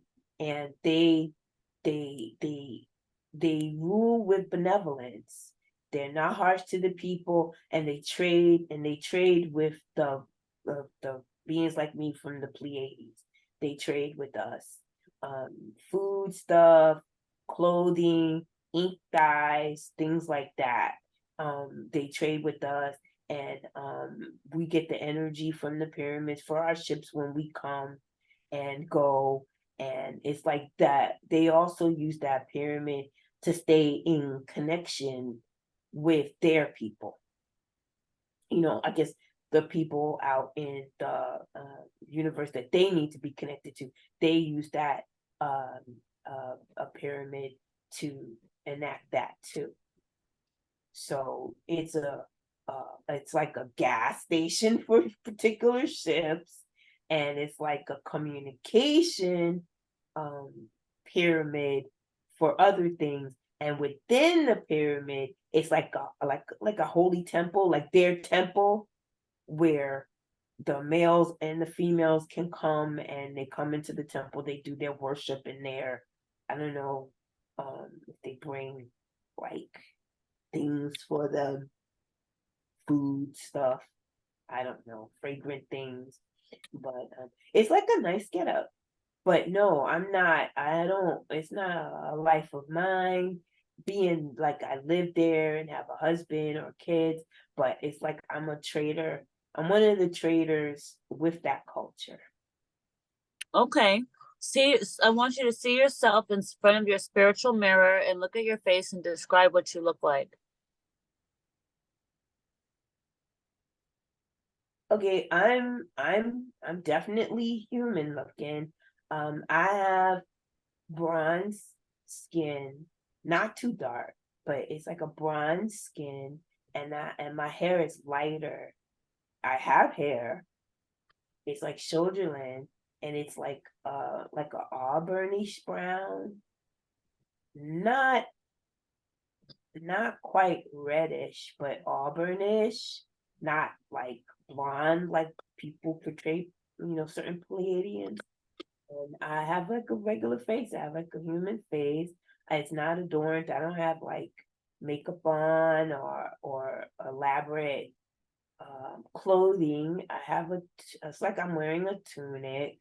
It's like either cotton or cloth, and it is belted, very similar to what the merchant men are wearing.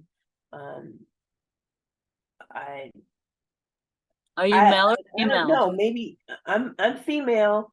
Maybe I'm wearing that because I was like actually off ship trading with them, and blending into the culture, because the other being on the ship, the other person on the ship, I think that's a male, and he's sitting in the seat that's got the glowing stuff coming out of it, and he's more like in a uniform. He's more like in a white uniform. So I'm wearing cultural garb, and he's like in a white uniform, All uh, right. like Look pants. into his eyes. Look into his eyes. The eyes are the window to the soul. Look into his eyes and tell me if you recognize this person.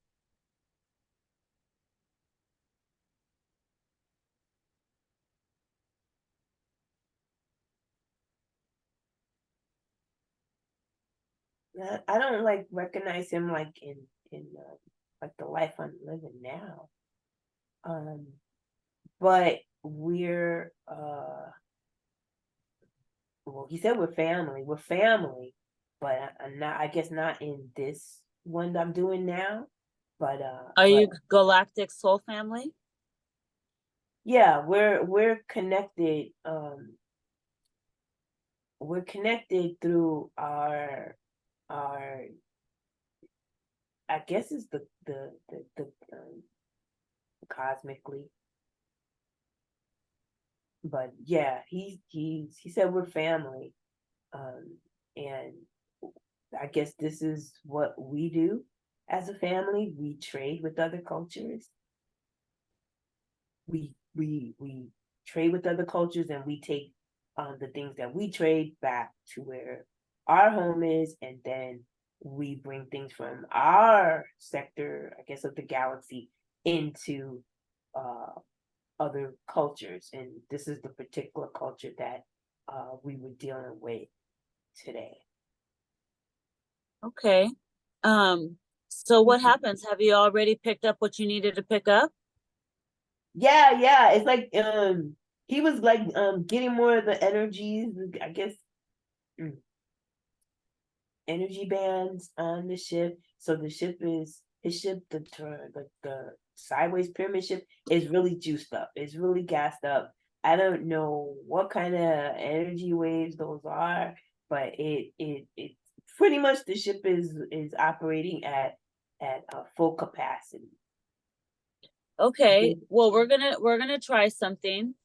You know, your ship that you have there with Thor is going to be parked there for a little bit. He's, you know, he's perfectly safe, but we're going to take a quick journey on your ship. I want you to see yourself leaving that space and finishing up your mission and going back home. And just briefly, let's see what happens. We won't spend too much time because we'll get back because we got a whole lot of more things to do.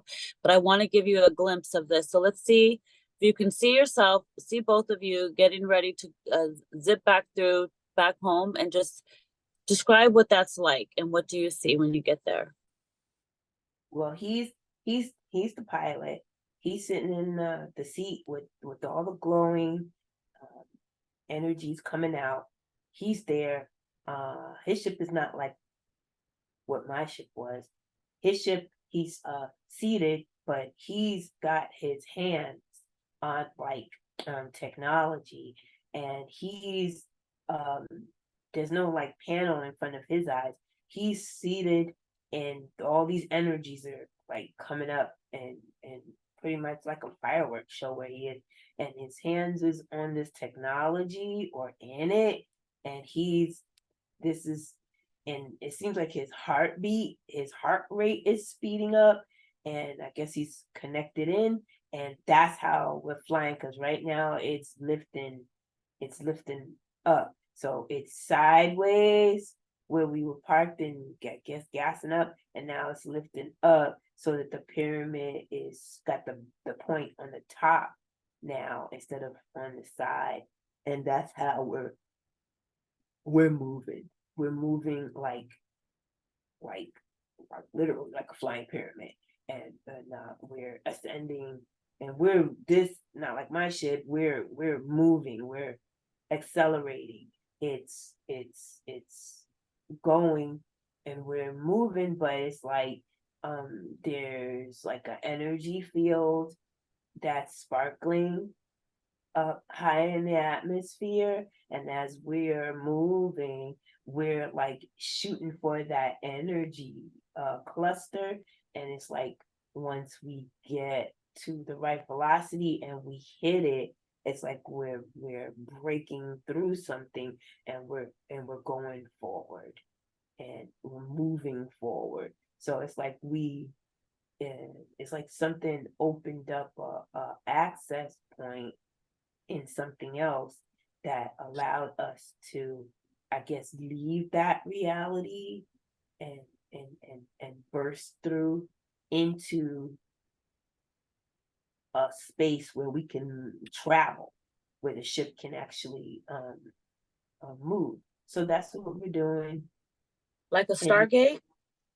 um yeah, a Stargate or some type of access portal, but it's not elaborate. It's like it will come and materialize, I guess, once the technology of the ship and the intention of the pilot um synchronize, and then that's what allows the access for this portal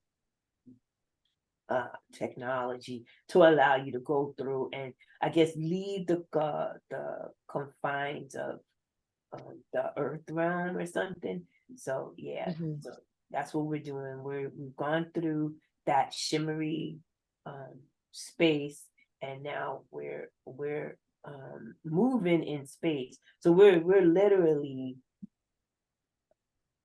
moving, not like materializing here and materializing there. We're flying in a ship. Is basically Okay.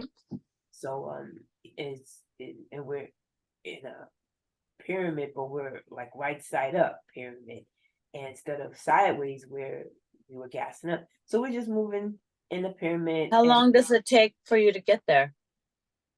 Well, it's like we're chatting about like Ask him. What are you guys chatting about as well? the stuff that we traded for. I think we're bringing some stuff home for the people, but also for like our parents. I think he's like my brother, and we're bringing stuff home for mom that she likes. These inks for decoration and for I guess clothing or material creativity. She likes those inks. So we're heading home to I guess share some of the things we traded for with our family or I guess with more people. But it seems like it's more like a trade for our family or our family business or something like that. So What does your home planet look like? Have you well, it doesn't take long, and it's like when we're moving. Oh, I think you froze. Am I frozen? Okay. No, you're good. So have you arrived yet? Yeah. We're moving, but it's like we're moving through portals. It's not like open Hmm. space. We're like moving through portals. Like every so often we shoot through another thing. So I guess we're not in the same um dimension as where we traded. So yeah, we're moving through, and I can see a planet coming up, and Ask your you guys. um, well, I see a planet coming up. We're like really like going like right to it. It's nowhere near where we came from. It's like we're light years away in that short amount of time. We're light years away from the trading part of the planet. The planet that we were approaching, um, it's very more water worldy. It's like it's got big land masses, but it's kind of like a Earth-like one where there's pretty much a little bit more water than land mass. So that's what it looks like. It looks nice from uh, angling in to get ready to do an approach to the planet. Mm-hmm. Do you see any magical creatures or anything flying around?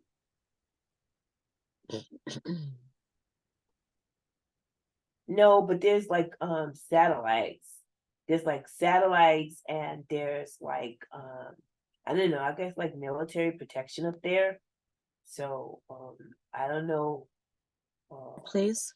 what the deal is, but there's like it's like a secured planetary environment. Did you say that there was a military presence? I'm sorry, I lost you for a second.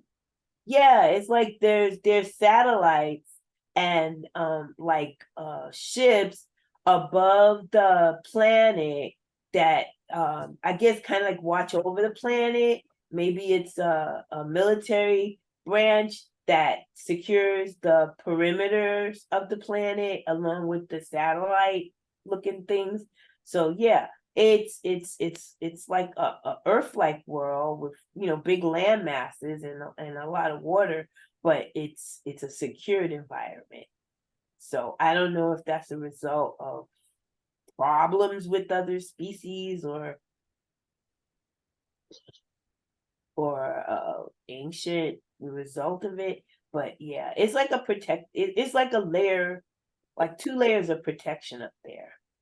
And Mm. coming in, you have to get your clearance to come through. And when you come through, you're coming through another mini portal to get to uh, close to the planet. Mm. What is your brother doing while you guys are coming in? We're like chit chatting back and forth, like kind of excited to share what we got with our mother. Uh, and I don't know, I feel like she kind of like jokes with us ridicules us, excuse me, for wanting to always go to that realm in Egypt to get stuff. It's kind of like, I guess that place is kind of like our Kmart, our Walmart, our Target. We like to go there and bring stuff back home. And Mhm. the ship is coming in with the point up, and the base is coming down, and um, the planet is like I see like a lot of flowers where we landed, a lot of nature, a lot of flowers. I see a body of water. We cross the body of water on our way in, and it seems like we went on like a little trip to pick up, like a little trip to the supermarket or something, and we come back home with the things that we purchased, and we present it to our mom.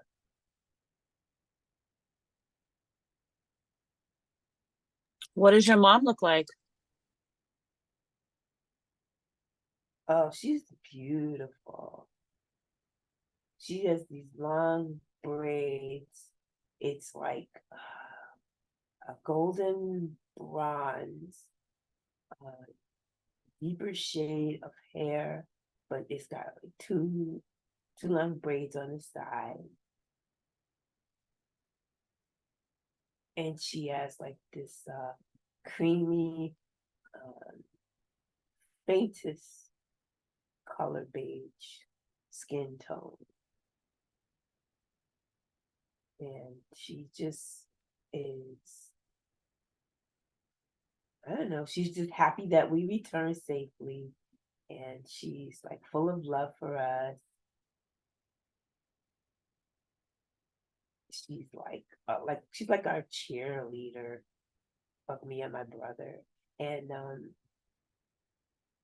I don't see I don't see a father figure, but it's just like focused on the mom.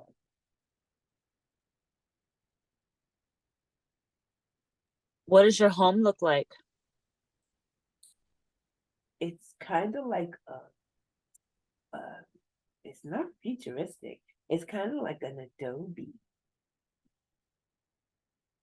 kind of structure with the super rounded top. And you just walk in, and it's like no walls separating things. So it's just like a big open space where we all congregate in in in the house. And what do you guys sleep on? Is there beds anywhere? Or furniture? Couches? Well, I have my room, and it's we sleep. It's like a levitation bed. It's like a levitation chamber or whatever. So you could just go and you just sit prone, and then you just lay back, and um, that's how you rest. Oh. And do you dream when you sleep? I don't feel that we dream. So what do you do? What happens to your mind when you sleep? Goes blank? It's just once you close your eyes, you're just in complete rest. So I guess it would be like a going blank, or not experiencing any stimulus. So we just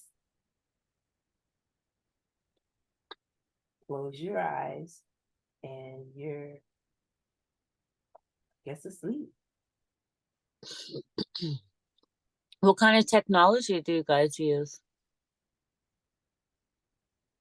I think it's more telepathic technologies there because I see our mother and she's like levitating things and moving things around and she's going through some of the stuff that we brought and it's just like in the air and she's just like moving things around and opening things and pretty much like organizing and putting things away but not using hands. It's just like she's mentally thinking about these things and they move accordingly. So I guess where she wants to direction them to. And she's talking to us, but it's not like speaking. We're like we're all in like this chatty little conversation and it's like all going on in our heads. So we're like having telepathic conversations with each other. And she's happy to see us and we came back safely. And she's looking through some of the stuff that we got, some of the stuff she's like excited for, and some of the stuff she's like just looking at us like really, you know, really what this here. We really needed this. But it's like it's like where we're What living. did she do that to? What did she pick up when she did that? Oh, well, it was like a material that she picked up, but it was like I guess not like a material that she would appreciate. I guess it was more like something that I wanted to have. And it's like the thinnest. Um, it's like really thin, like a stretch of the linen or the cotton blend of the clothing that they wear there. It's kind of like similar to what I had on when I went to go trade. But it's like really light and really thin way that they process the wool or the cotton or something. So it's really light and it's really breathable. And I got it because I wanted to be able to feel that softness on my skin. I really liked it. I think like the uniform that my brother has on, I think it's like a little abrasive or whatever. So maybe I wanted that material to be able to incorporate into like the uniform that he had on. Maybe Oh, uniform too, but I wanted to like I don't know like bedazzle my uniform so it's like the same but a little bit different to reflect like my personality and sharing of another cultures with my regulation kind of clothing. It's mm-hmm. like I don't know this planet is secure and the technologies that they have seems like it's um, non-physical technologies where you basically you manifest things and you move things and you share conversations and everything is just like thinking you're thinking about what you want to do or what you want to do with something and then it just moves into that direction um, and mom asked my brother if he's eaten, and he said no. So it seems like she's going to prepare like food, like food, like to put in your mouth, not like energy food or energy wave Oh. or something. It's like food, and it's like green food. Describe what she makes. Do you want to watch her and see what she does? It's like green food. It's like like a paste. It's like a green kind of paste that she's making. So it gives me the impression of what we would like maybe like if you took like mashed avocado and hummus and made a baby with that, mix that together. So that's what it kind of looks like. It's like a avocado hummus kind of paste, and then it's like greenery, so it's kind of like maybe salad greens that we would consider, and then this paste, and she's making this collection of it in a utensil, and that's what my brother's gonna eat. And he's like physically eating, like with his hands. He's like physically putting it in his mouth. There's no like, I don't see like any forks or anything, or spoons, but he's just like eating it. Does she ask you if you're hungry, or do you ask for any? I didn't ask for any. I don't feel like Let's taste it. Let's taste it. Ask him for a little bite. Let's see what it tastes like.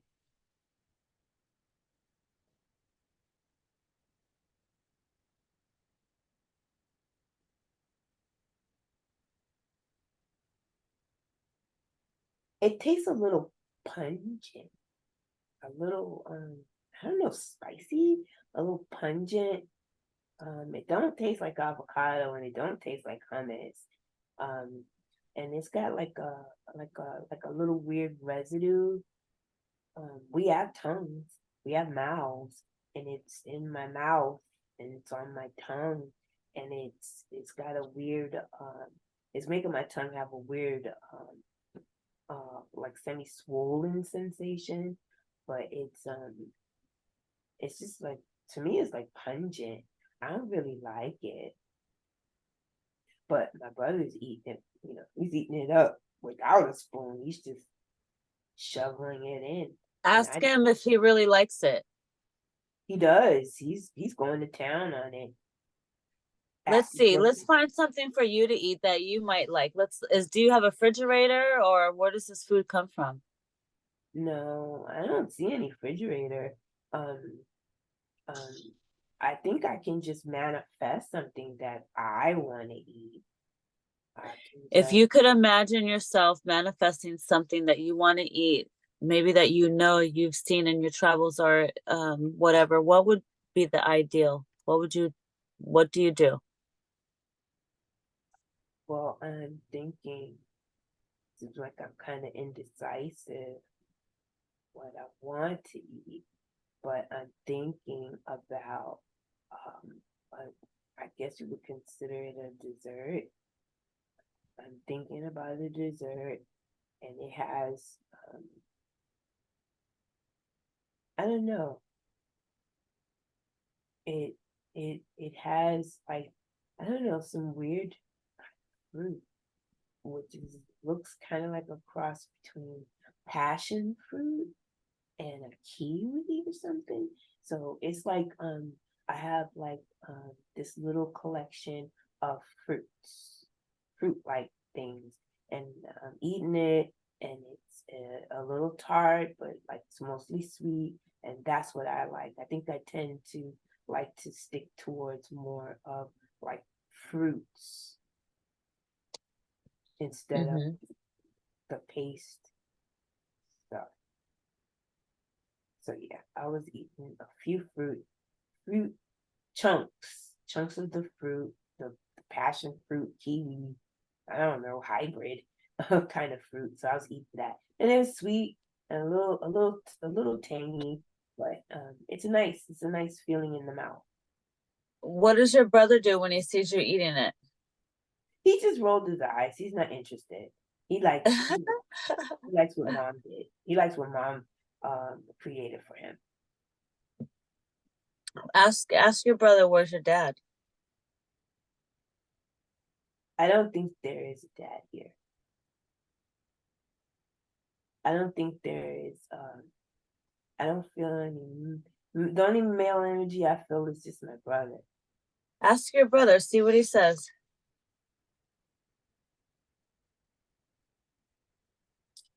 He's just looking at me like halfway crazy. Say, do we have a dad? I'm sorry, I've seemed to have forgotten my mind. I have a feeling that the male counterpart, the be the father figure, was lost in some type of a battle. He perished. He wasn't able to be healed. He wasn't able to be healed. I think we lost him in some result of some galactic problem, and it was just us as a family that was left. I think we have like a little sister. I guess in human, she would be like 9 years old. So we have like a little sister that's in the house somewhere. But yeah, there's no dad. It's just the mom. Okay. Okay. So I want you to see the scene, fast forward a little bit. We're just going to take a glimpse, fast forward the scene a little bit and see what happens along the way. We're just going to see what happens. What do you guys do? Just it's just like a family, just doing family things. And it seems like when me and my brother travel, that's like kind of like our getaway, like something special that we do with each other to like leave our world, our sector of the universe, in Sirius, and we're serious. I don't know where we are, but we go to that world with the little Egyptian kingdom, and we go to other places too. It's kind of like what we do. It's like our family thing, so that we, I guess this is how we get to explore, how we get to find out about other cultures and share other information. My brother doesn't feel like he's known war or been in war, and I don't feel like I've known war or been in war. But our father was lost in like battles like that. Oh, ask your brother if you guys have ever been to Nibiru together.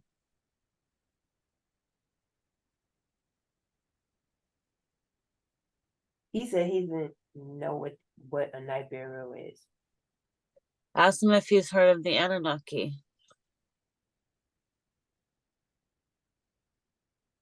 He said no. Okay, good. So far, so good. Just curious. We want to see when like that they come in the picture. I'm curious because we hear so many things, and so okay, this is good. So let's see. I want you to ask your brother what's the name of your planet. Is it Sirius? No, it's not. It's not. It may be in the serious section, Is it near but it? we're Pleiadian, but maybe it's like in a section. We're like more like Pleiadian beings. I get Pleiades when it comes to us. Like I don't know what planet or section it we're not serious. We're So you're on the planet Pleiades, or you're in the Pleiades, what is it, constellation, star system? yeah, we're in the Pleiades star system. The big beings in that Egyptian section were from the Sirius quadrant. We're from the Pleiades quadrant. So we're very much like humanity. So that's why we can go there. And I can just like put on a costume or put on their clothes and just go and trade and have fun, and eat food and experience things because we look just like that. I guess portion of humanity. Okay, awesome. So, what other information can you get from this life here Um, that I is for don't your know. highest good? It just seems like it's a happy family situation. It seems like this happy family with me and my brother and the little sister and the mom, and happy families, but separated, in the Egyptian culture. They're everybody's working in unison, but there's like separation there. Here, there's no separation. We're all in the same environment together. But it just seems like a mom is like the matriarch and the patriarch. She's like the glue that is for both of us. Okay. You know, she's like the one that's in charge. All And right. that we always want to please by getting things from other places and bringing it to her. She must have quite the collection.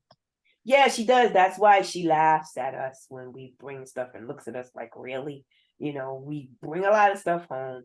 Um, and I guess maybe we share it with our other friends and stuff, but we bring a lot of stuff back. We travel a lot. We like to go to a lot of worlds and stuff.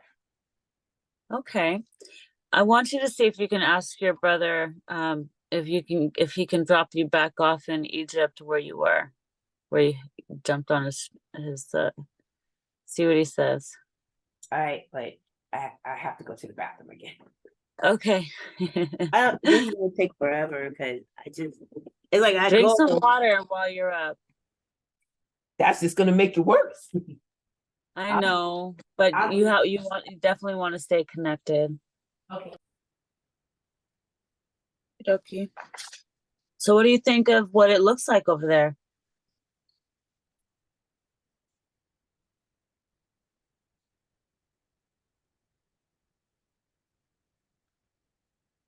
Can you hear me? Yes. Okay. What do you think so far? How does it look over there, Pleiades? Where the planet that we're on seems harmonious. Um, it seems harmonious, but being that they have the military, kind of in the satellites, it kind of seems that they stay looking for, if any trouble is coming. But Is your mom royalty? no, she's just a person. Mm-hmm. We're not Do you royal. guys have jobs and careers, titles, and things like that? No. Um, well, we do our interdimensional jaunts a lot, but we're not like official traders.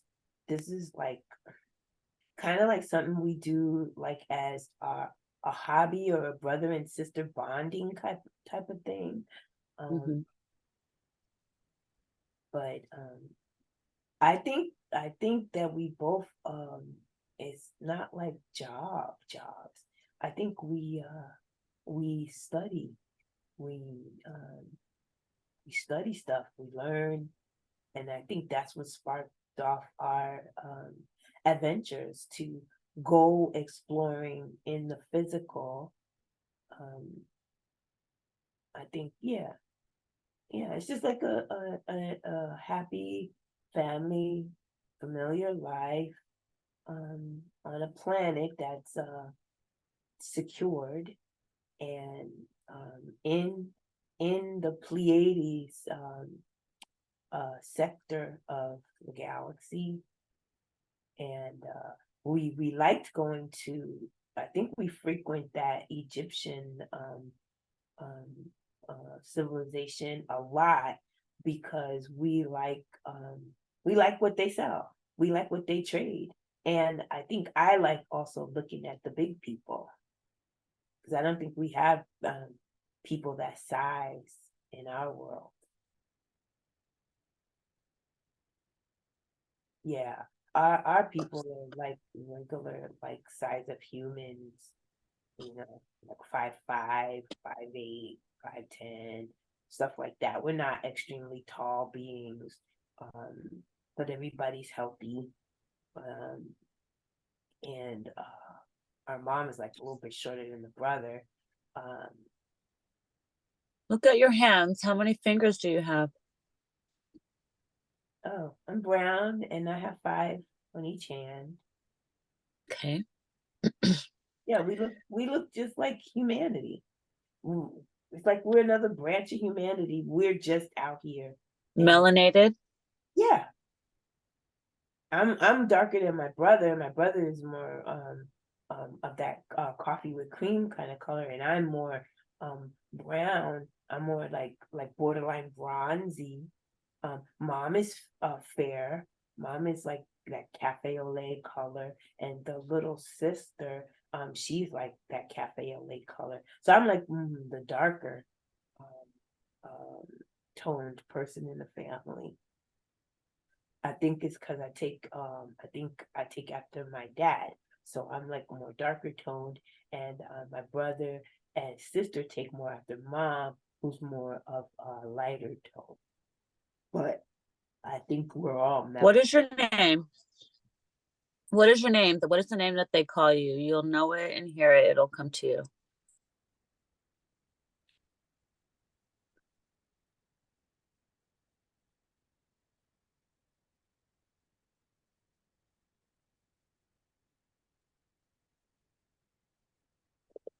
I think it starts with the C. Um, Cicine, Cicine, Ciceth, something with the C. Sienna, maybe Sienna, but with the C, like a weird way you do a C.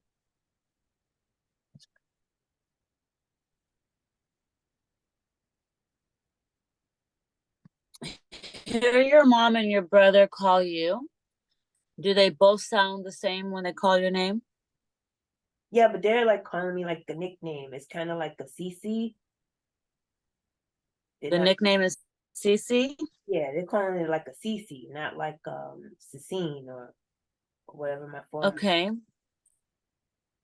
Um, so you feel like your name is Cecine. It sounds like Cecine. Yeah, it sounds Does like that resonate? yeah, like a Cecine, and the family calls me Sissy or Cece, something like that. Mm-hmm. It's like a very loving, cooperative little family. Their mom is really sweet, brother's really sweet, baby sister's sweet. Everybody's like really sweet, and just me and my brother, we're just like the explorers of the family. We like to explore. Uh-huh. Okay. Do you want to say I love you one last time before you have to go back? Let everyone Giving, know how you feel about them. yeah, What would you giving like to mom say a to hug, them? giving mom a hug, giving little sis a hug. Her name starts with the P. What's her name? Petit, something like Petit. So I'm giving Petit a hug. She has two little ponytails. I'm giving Petit a hug. I'm giving mom a hug. Mom's,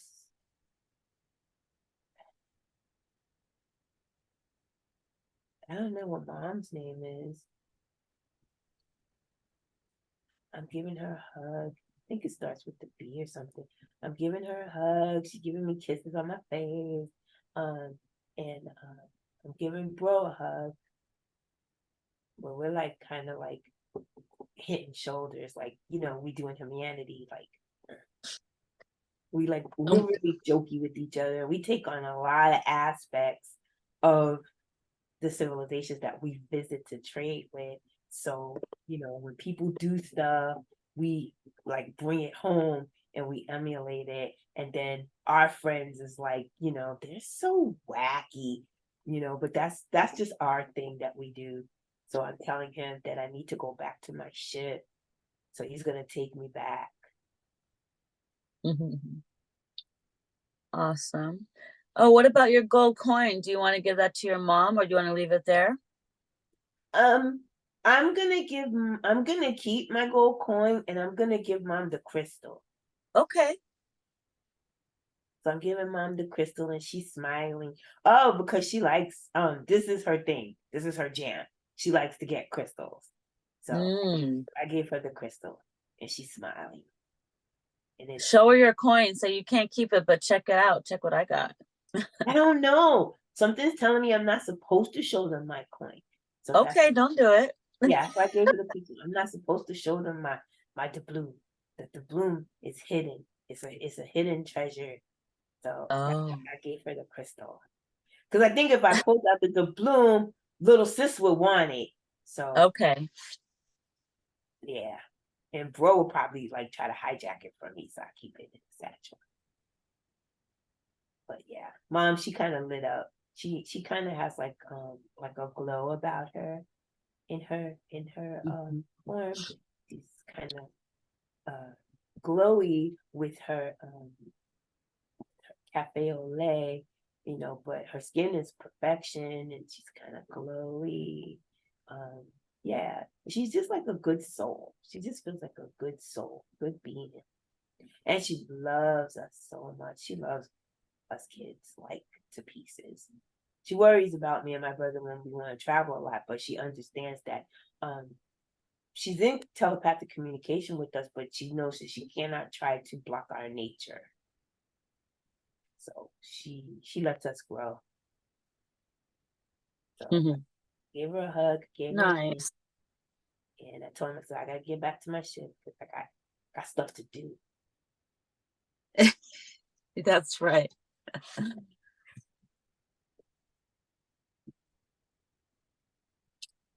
Yeah, so we're You going back. describe.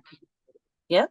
Go ahead. You're doing Back through great. the portals, back through the shimmery, I don't know, stargates that we jumped through to get to particular places. It's like bro's an expert with his ship. You know, I guess he has all these pre-plotted locations, but he told me that even though you can pre-plot where you need your ship to go, that depending on what dimension you're trying to get to, is really particular calculations. And he's like a pro with that. He can like do that in his head. So his navigational skills and calculations directly feed into the ship. So like he could make a last minute change of a calculation. So yeah, so it's kind of really complicated how we do our explorations. But that's like he's like the pilot of his ship. I don't pilot. I don't pilot his ship. I just go along for the rides when he takes us places. Ask your brother, how does he measure distance? Has he heard of the term clicks? Does he use that term? No, he said he never heard of that term. What do they use to measure distance? Like how far would it be to from home to back where you have to go? I don't know. He's showing me all these complicated looking like geometries and shapes, and it's not like numbers, but it's like complicated they must be like formulas or something, but in our culture's language or something. But it's kind of blowing my mind because it's kind of like not my bag, and that's why I don't fly his ships. But it's like complicated coordinates and stuff. It's something about time and space that you have to get these calculations right if you're trying to get to where you want to go to when you want to go to it. So that's what he's trying to explain to me. And he also like kind of like hit me in the head like that. Kind of like silly little sister trying to understand That's funny. stuff. What can you ask him, what dimension do you guys live in? Home. I think he it just says he just said fifth. It's kind of like a This? fifth dimensional world, not All too right. not too different from Earth realm's dimension. But just all unconditional love. type of life? There's love there, but there's still also, there's also still threats. There's also still Right. threats to like the sanctity of the family, the sanctity of the home, the sanctity of the planet, because of outside things that could infiltrate and try to get in. Hence the like security around the planet that we have. And the satellites, I guess, that monitor outside is not, the satellites are not like looking in at us. They're like keeping the space with where our home world is secured. So I guess if something's trying to infiltrate from the outside, that the ones that are stationed there and the satellites would give us advance notice. So there would be warning. So it's a peaceful world, you know. I don't feel like there's like crime or anything, but it's always like there's always like the implication that there can be a threat. That's why the mother kind of stays concerned about us with our travels, but she allows us to do our thing. Because I guess she knows my brother will keep me safe. But yeah, so it's not like a perfect world. It's not like, all love and all light. There's still portions What that color was the clouds in the sky? I don't remember seeing any clouds. I remember coming into, when we was approaching the planet, I saw the satellites above. I saw certain ships stationed at certain particular places. And then it's like looking in from the ship, I can see the big water. I can see the big land masses. So it's not like a lot of, I didn't see or notice coming in a lot of like atmospheric differences. So I don't know how exactly that works, but when we came in, it was like a clear shot in from wherever part of space we was in. Let me ask you quickly. Do you have seasons on your planet and things like that? I'm asking mom. It's kind of like pretty much, it's not like the temperature of the planet pretty much stays the same. It's not like there's no like frozen regions. It's like the water, and then there's the land masses. And it's kind of like the temperature of the planet is like the temperature of the planet. It's not like Earth with cold sections and super hot sections and then medium sections. It's like the entire planet, which my mother just said was created. It's a created planet. So they manifested this planet. And I guess that's why they try to keep it secured. So it's a manifested planet, and it's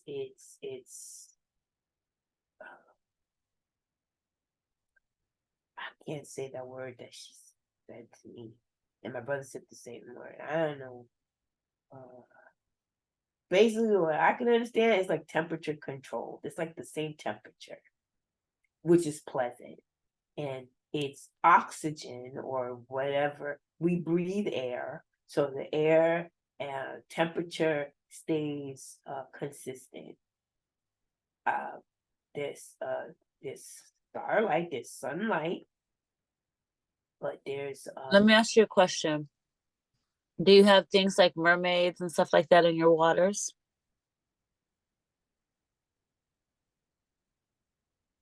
I'm asking, and there's the majority of the planet is more human. Mom said human. Mom said human. She said more human, but there are other species on the planet. on the land masses and in the water. So it's like the created world also included the incorporation of other beings, but my family there is more like a human family, like a human family, like from Earth, just living in the Pleiades. That's our family unit. It's like because I don't see like my little sister with like unique facial features or body features. I don't Mm-hmm. see my brother or my mother. Nobody's got like wings or fingers or additional digits or anything. They look just straight human. Yeah, Okay. and me and my brother, we have mannerisms like I guess because we visit so much humanity and stuff, so we have like mannerisms of humanity. Earthly. Yeah, of Earth like humanity and the different Okay. cultures that we visit. It's like we visit, we incorporate it. If we like something about it, we just make it a part of us. That's why our mom is always getting on us, like really, like we'll say things or we'll do expressions or we'll send her an image of something and she's like, what? It's like a very jokey, jovial, loving unit. And the planet, it doesn't, there's nobody for lack on the planet. I don't see any poverty on our planet.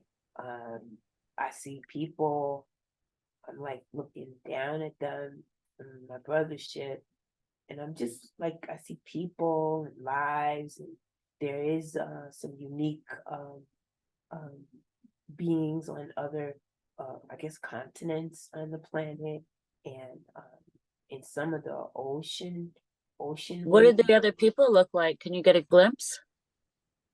I'm looking, I'm looking on one of the continents, and I'm seeing like uh, there, like some people are like of the skin tone green, like not like deep emerald green, but I see some people with like a faint hint of a green skin tone, like a deeper than olive tone. Um, and they look like people, but it's just that their complexion is different, and their uh, coverings, they have like some of them have like these, I don't know if it's like cheetah spots, but they have like this patterning on their face, and it goes from the cheek over the forehead to the cheek. So it's like a patterning, kind of similar to like cheetah spots or leopard print on their faces. Really beautiful, really unique people. And What color are their eyes? let me see, they have different eye colors, but the being that I saw with the decorative skin, um, this person has like light golden eyes. Um, I don't really see like the little black part in the middle, but it's like the whole eye and iris and everything. It's just a golden. It's just a golden, and it's not too much like white on the outside of the eye. It's like pretty much all of this is golden. So when they open their eyes, it's pretty like a golden shower looking at you, a golden sunshine that you can see in their eyes. So that particular being is golden. I see um, like society in the waters, but they're not like mer people. They're like some of them are like froggy, or like amphibious, humanoidy frog kind of people. So they're down in the waters. and in the land near the water. It's very friendly. They don't like wear clothes and stuff like the other people do. So they're kind of like an aquatic amphibian type of people, and they have a different type of a culture than my family does, and what the person with the leopard kind of print in the face. So it's different cultures. It's like multicultural world, but not in chaos, not in war, not in disharmony. So the nature on the planet and the people, the beings that live on the planet, every sector is respectful of the planet that we're on, because it was manifested through love. It was manifested for us to inhabit. So yeah, that's a nice realm. That's a nice realm in I heard fifth density, but it's also like a fifth dimensional kind of thing. But the society, every being on the planet is telepathic. So there's like no separation. It's like you can't like hide your thoughts from other people. So it's all out there, and they all still manage to get along and be on one kind of like a sphere, and and and and not at war with each other. There's no, I don't feel like there's any king or kingdom. There's no king or governing body on that particular world, but there are councils, but there's no like one ruler of the planet, stuff like that. So no, it's very nice. Okay. Do you have like birds and animals on that planet? Yeah, it's like a total ecosystem. There's mountains. Anything unusual that you see?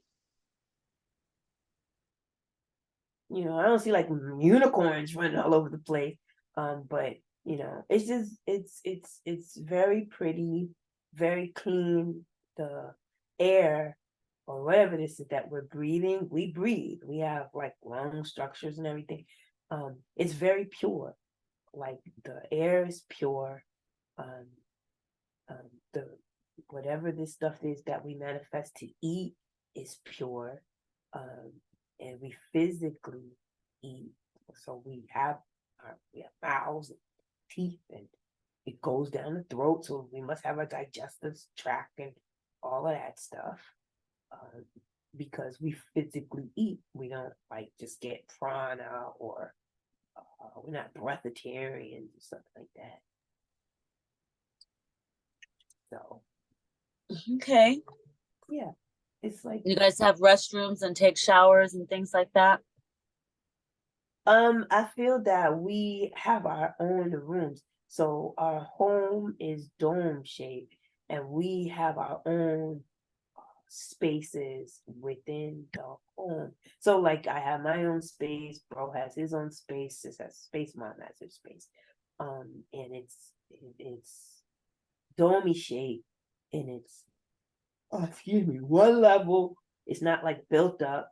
It's like one level and with domey shape. So it's like a lot of light from our star. Our sun can come through, and it's like you can see out in pretty much like my ship in every direction. But we have our own sections inside the house, so everyone is expressive of their section.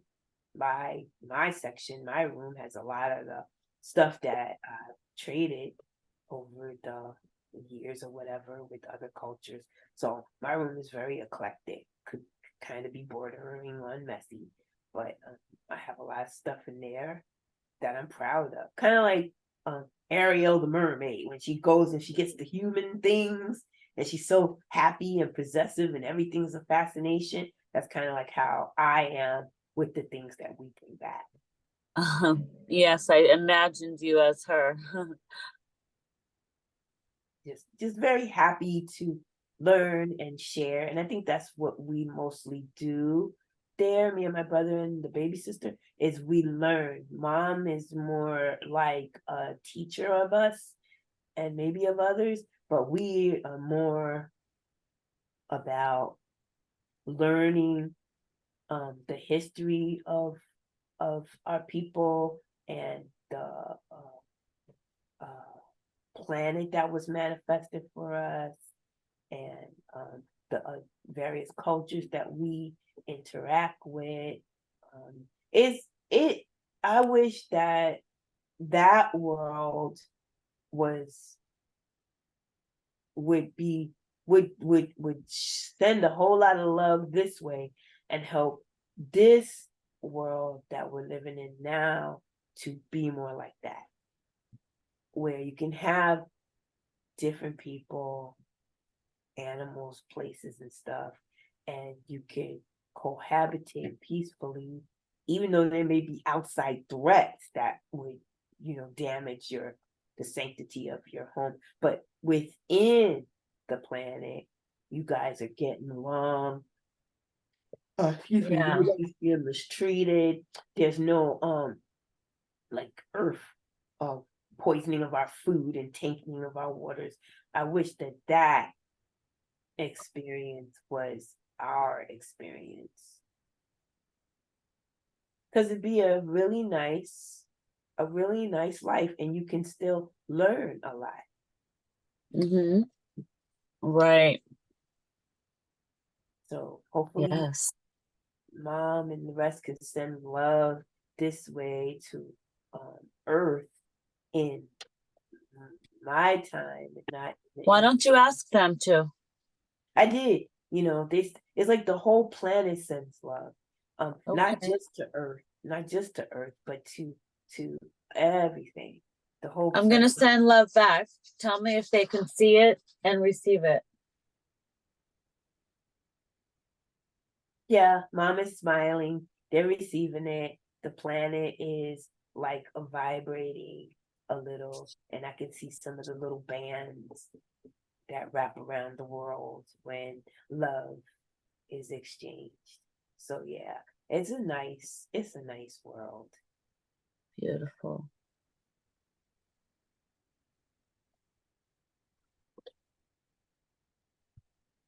I don't really even feel that there's any there's military presence in the skies to defend and keep watch, but on the surfaces, I feel it's just counsels of like with more experienced people that keep us informed and updated on what's going galactically.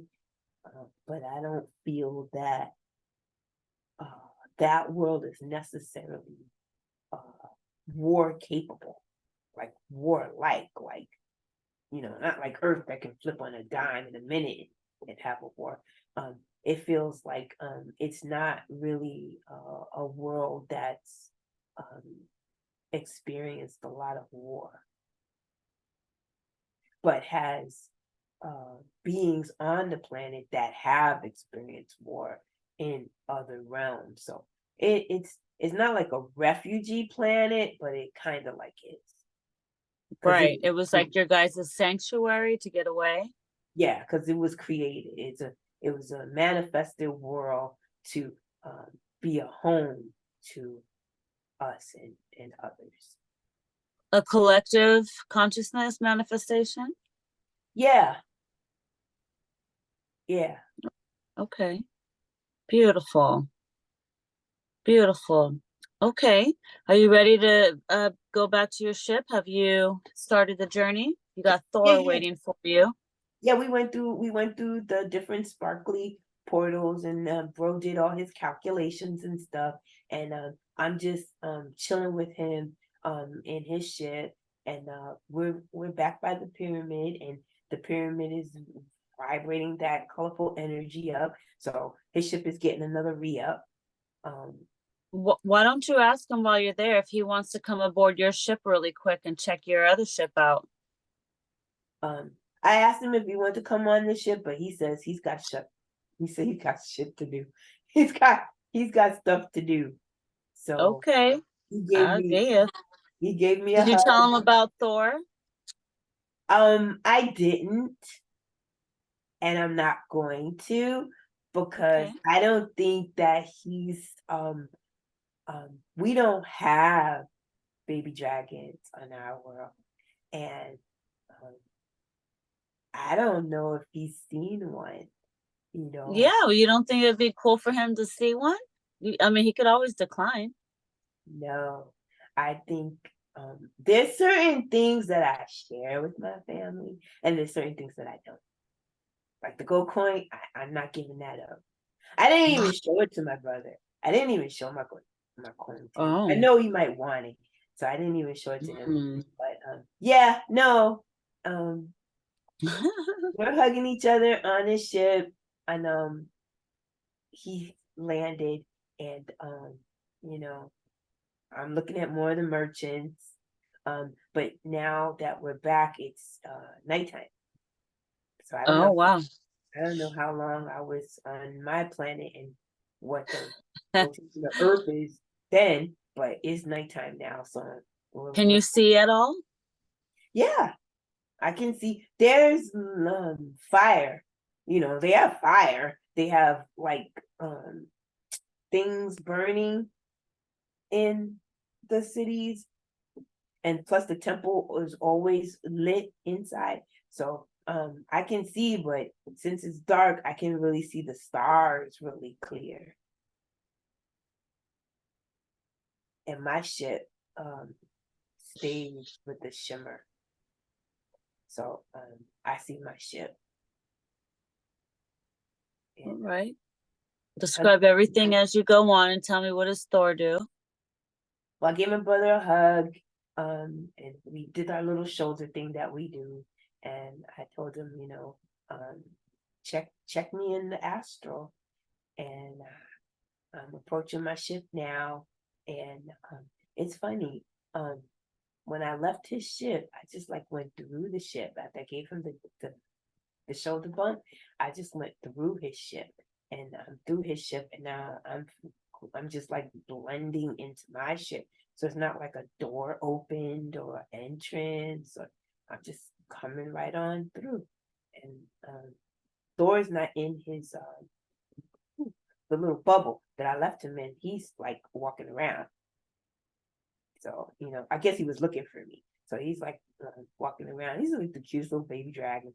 He's walking around, and he's happy to see me. So he's already on my face licking me. And yeah, so I'm home. I'm home in our shit. Yay. Back on your ship. Okay. Now, let's tap your screen again. I'm going to tap your screen and see if there's another time and place in Egypt we can go to, perhaps when the Sphinx is there, and see if we can find out if your ship, if you have something under the Sphinx. Do you want to do that? Okay. Okay, so tap your screen and tell your screen where you want it to go to the time of the Sphinx, and see, you know, that time where you thought your ship was there. Let's go see if we can find out and what pops up on your screen. Okay. I tap my screen, and immediately Toad appears on my screen. And he's got like this I don't know if it's a mask or his head is got that like bird like thing going on. But yeah, he immediately when I tapped the screen, he showed up when I put the intention to my ship to take me to Egypt with the Great Pyramid and the Sphinx, and he immediately appeared on my screen. So I am sitting in the in my chair, I'm floating, and I'm connected, and I'm setting the intention for that time and space on the earth realm, and I'm kind of trying to block him out, but Wait, let's find out why he popped up. We want to get all the answers we can. Let's see what is, tap your screen and see what information comes up about him. well, I tapped the screen and it's kind of like he's in the screen. It's kind of like he's alive in the screen, and he wants me to come Mm-hmm. to Egypt. So, I set the coordinates and I'm coming, but it's kind of like a part of me is like, I don't even want to go because because he wants me to go and I see his face on my screen. It's kind of like an intrusion, but I set the coordinates, so we're moving in that direction. The bands of light are circling the ship. I can see out. I can still see the planet that we're leaving, the people, and the bands of light are like waving around the ship. It's kind of like my ship creates a vibrational vortex, so it doesn't like fly like my brother's ship does, like physically travel. My ship kind of like vibrates, and then the energy bands, and then I set the intention, and then we leave from this to that. So I'm not like looking at stars in space like I was with my brother when we went to back home. I'm literally set my intention, and the ship is I guess powering up, and we're going.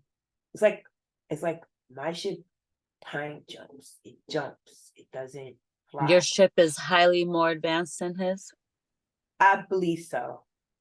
I believe so. He's a better pilot because he does instant calculations, and he does it himself using the technology. And I use the technology. I think about where I want to go, but I'm not like processing calculations in my head. I'm just literally thinking about where I want to go, and then the ship makes the calculations itself, and then it powers up, I guess, connects to that timeline, and then we jump to it. So we're jumping to Egypt. That's kind of like when I want to go someplace with my astral. I don't fly places. I just do like my ship does. I set an intention, and then I bilocate. I'm there. I leave from here, I go to there. So this ship does the same thing. It leaves from here, it goes to there. So we're actually there, and we're landed. Do you see the Sphinx? Yep, I see the big Great Pyramid. I see the Sphinx, but it doesn't look like what it looks. What we see the Sphinx looking like now. It doesn't look. It doesn't. The face is not broken off. What The does face, it look like? Same face? no, it's not really the same face, but it more looks. I'm getting Lyran. It's more like a Lyran kind of face. It's still like. Is it a cat face? No, it's more like a lion, but it's more like a hybrid person. It's a person, but it's more like a hybrid person with more like a lion's face on it. So maybe throughout the years the face is either degraded and then they put a new face, or uh, this original face or something like that. But yeah, it looks more like what we would consider like a Lyran hybrid to look like. So that's what it looks like. But it still has the body. It still has the body that it has. But the back portion of it doesn't have the like the striations. It doesn't have like looking like it had like what people say now, like water damage, like water. Oh, This is like pre that. So it's like kind okay. of pristine. It's like a pristine cat like effigy statue. It's more And what looking. about that pyramid that you saw before with the golden top? Is that one still there? No, that's not this. This is like the Great Pyramid. This is the stone pyramid with the big blocks. That's there. It does it have a cap? There's something up there, but it's not as elaborate as the other pyramid in the next pyramid.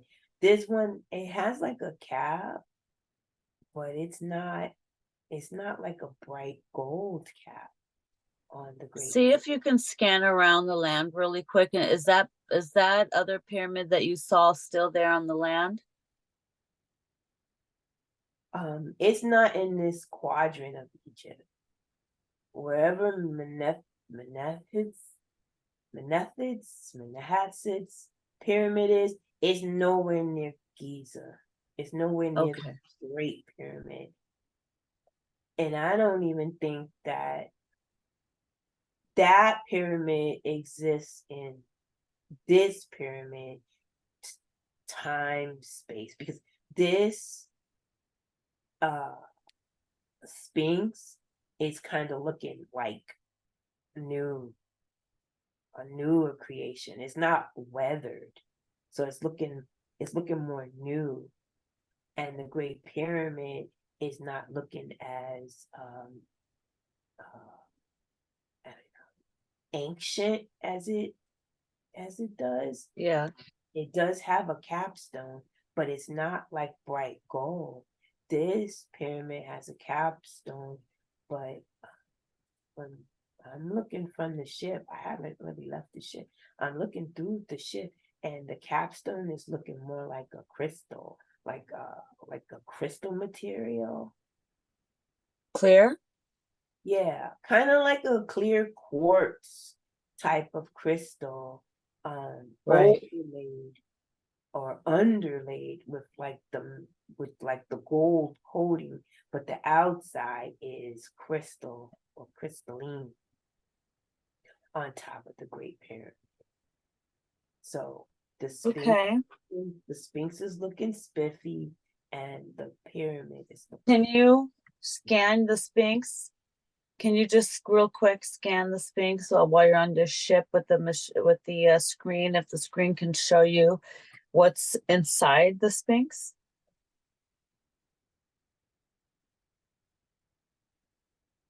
Okay, with what my screen is showing me, it's kind of like ground penetrating kind of technology. So it's looking within the Sphinx. There's lower, like the lowest levels of the Sphinx, there's like tunnels, and there's like a lot of underground water. So it's like a lot of underground water down, way deep below the Sphinx. I don't know how many like levels down or deep, but there's water that's flowing under the Great Pyramid too. There's water that flows. So I don't know what waterway that is, but there's water like a river, and um, I'm seeing inside the Sphinx. There's like levels, especially like towards the middle, I guess where the belly part is, and towards the back hind leg, there's levels. And these levels are not just physical carved levels, they're like interdimensional levels. There's like, it's like compartmentalized, and there's different cultures or races. There's different technologies in various levels, like compartmentalized within the structure of the Sphinx. And there's avenues in. There's an avenue in, but it's like a dimensional portal, and you have to have the right coding or genetic keys to be able to pass through, like the back portion, the hind leg, right hind leg, back portion. And you can also get in dimensionally, somewhere like around the lion's face, and it's also on the right side. So the dimensional ways in are on the right side of the Sphinx, not on the left side. They're all on the right side. So you could get into like an area near the back hind leg, or you can get through an area like around the face, because this is like, it almost kind of like had like a mane or something. So like around the right side of the face, you can get in, and you can get in through the back. And I feel the back is where the back portion is how I would access to get to the other levels inside there.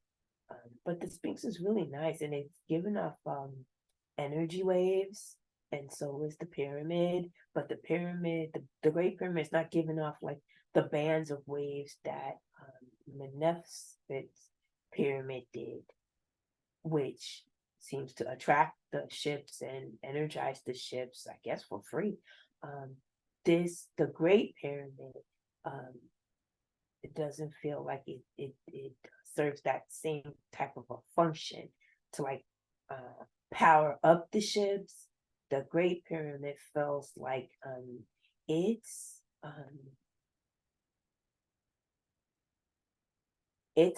like a temple for straight communication, like not just communication with the people on the planet, the people on the surface level. It's straight communication straight up into the upper realms and down into the lower realms. So it's communication up and down in the Great Pyramid, and that crystal cap helps it to go out, and then something inside helps to reflect the energies down. So it can connect heaven to earth, and then deeper into the earth.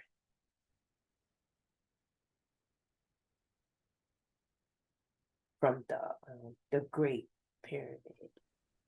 Wow. It's really pretty that it's like a crystal cap. It's like a crystal cap, and we're just still in our ship, and it's daytime, so the sun is blazing, and when the sun hits that crystal cap, it's like reflective. It's reflective. It's like when you take a crystal that's like a prism. Yeah, it's like giving off like that prism effect. Like The rainbow rays. Yeah, it's all colors. It's gold. I see gold, I see silver, like just emanating. It's really pretty. Okay. The Sphinx is not emanating colors, but it is radiating energy. Are you ready to do some exploring? I have to pee. Okay, go ahead. Let me pause it. This is gonna take too long because I don't know why I wake anybody. But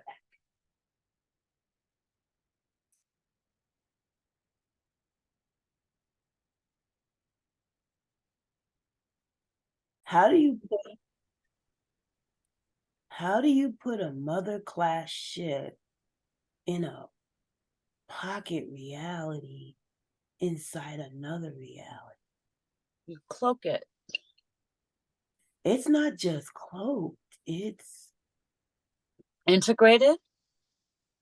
it's like maybe since it's been in there, I feel like it's been parked for eons. It's been parked for a long time. It's like it's integrated its technology into the statue. So it's not like just a ship laying on top of a surface. It's blended into the stone. And the crystals are in the stone, unless that's just a image that it's cloaking itself like. But when I'm pressing those crystals, it's doing stuff. It's lighting up, it's activating, it's doing stuff. So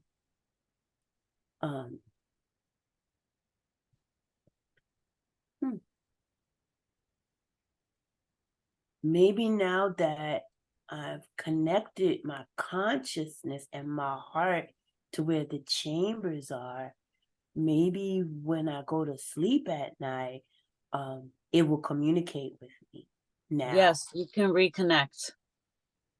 Absolutely. Because set your intentions. I've been trying to connect with the ship because I've been so worried about my crew. Because well, now you know you can just beam yourself right back there. Because we've been gone a long, long time, and I don't know. I think my main fear is to go back and find somebody's pod that maybe something got damaged and their physical form is no longer alive.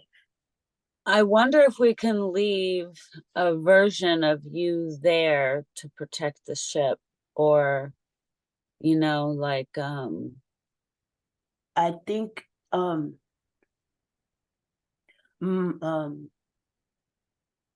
have to the ship is in that dimension to keep it safe. And it's like our fail safes are the genetics. So like me and anybody else attached to our technology can access it. Other beings, I don't think will be able to access it or get it going. You know, they wouldn't be able to. Right. Yeah, for sure. Get it working. So I think that's how we keep it safe. But I don't think I'm allowed to keep a portion of myself other than what's physically in my chamber. I say it's a sarcophagus. They don't look anything like I see other people who have been taken like on ships and talk about that they've been put into tubes, or how the super soldiers say that they've been put into tubes with goo. These are not tubes. These are they're like sarcophagus, but they don't have like Egyptian writing on them or anything, but they're like in that shape of a sarcophagus, but with like a clear dome. I think that's crystal. I don't think that's glass. It's something clear. So when you're standing above it, you can see the being inside. And I think I counted 13. I think I counted 13. But I didn't see myself. I didn't look in all of them though. Okay. But well, we can definitely do a part 2 and a 3 and 4 if you need to. I think so, because I know you're tired. I gotta take Thor out. And okay, no, that's fine. You did a long journey anyways, and I think your story's pretty in depth. We're gonna have like a couple books by the time you're done.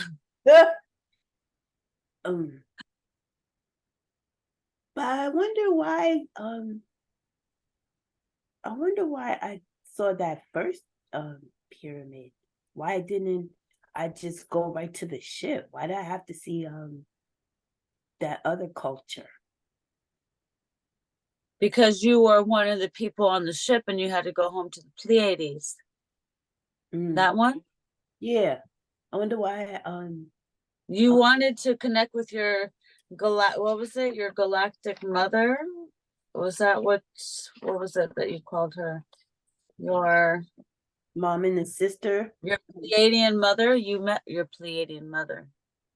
Oh, I wonder if that's the Pleiadian mother that Zoe said, because she said my Pleiadian mother loves me so much, and she says she loves me so much, and she is always in my auric field watching over me, and she I think she says she follows me in my incarnations. She watches over me in my incarnation. That would be her. Maybe that was her. She was a really pretty Well, lady. when you saw her, didn't she kiss you? Mm. Yeah, but it's kind of like it kind of felt like I never left. Well, because that's just it. It's a blink of an eye. Time is, but when you went back, it was dark from daylight. Oh yeah, Remember? that's right. It did change because we left in the light when we left that when we left Earth. I believe that was Earth. Um it didn't feel like it was not Earth in that Egyptian period for the Meneses temple or whatever. But it could have been Earth, but maybe in a different density or something, because I've never heard of a civilization that separates the women and the men. Well, there's so much that we don't know. I'm glad to know because I feel like that's the way things should be. I was like, yes, do I have a life there? The men and the boys are here, and the women and the girls are here, and the kingdom is ruled, but the female queen governs over the female portion, and the male king governs over the male portion.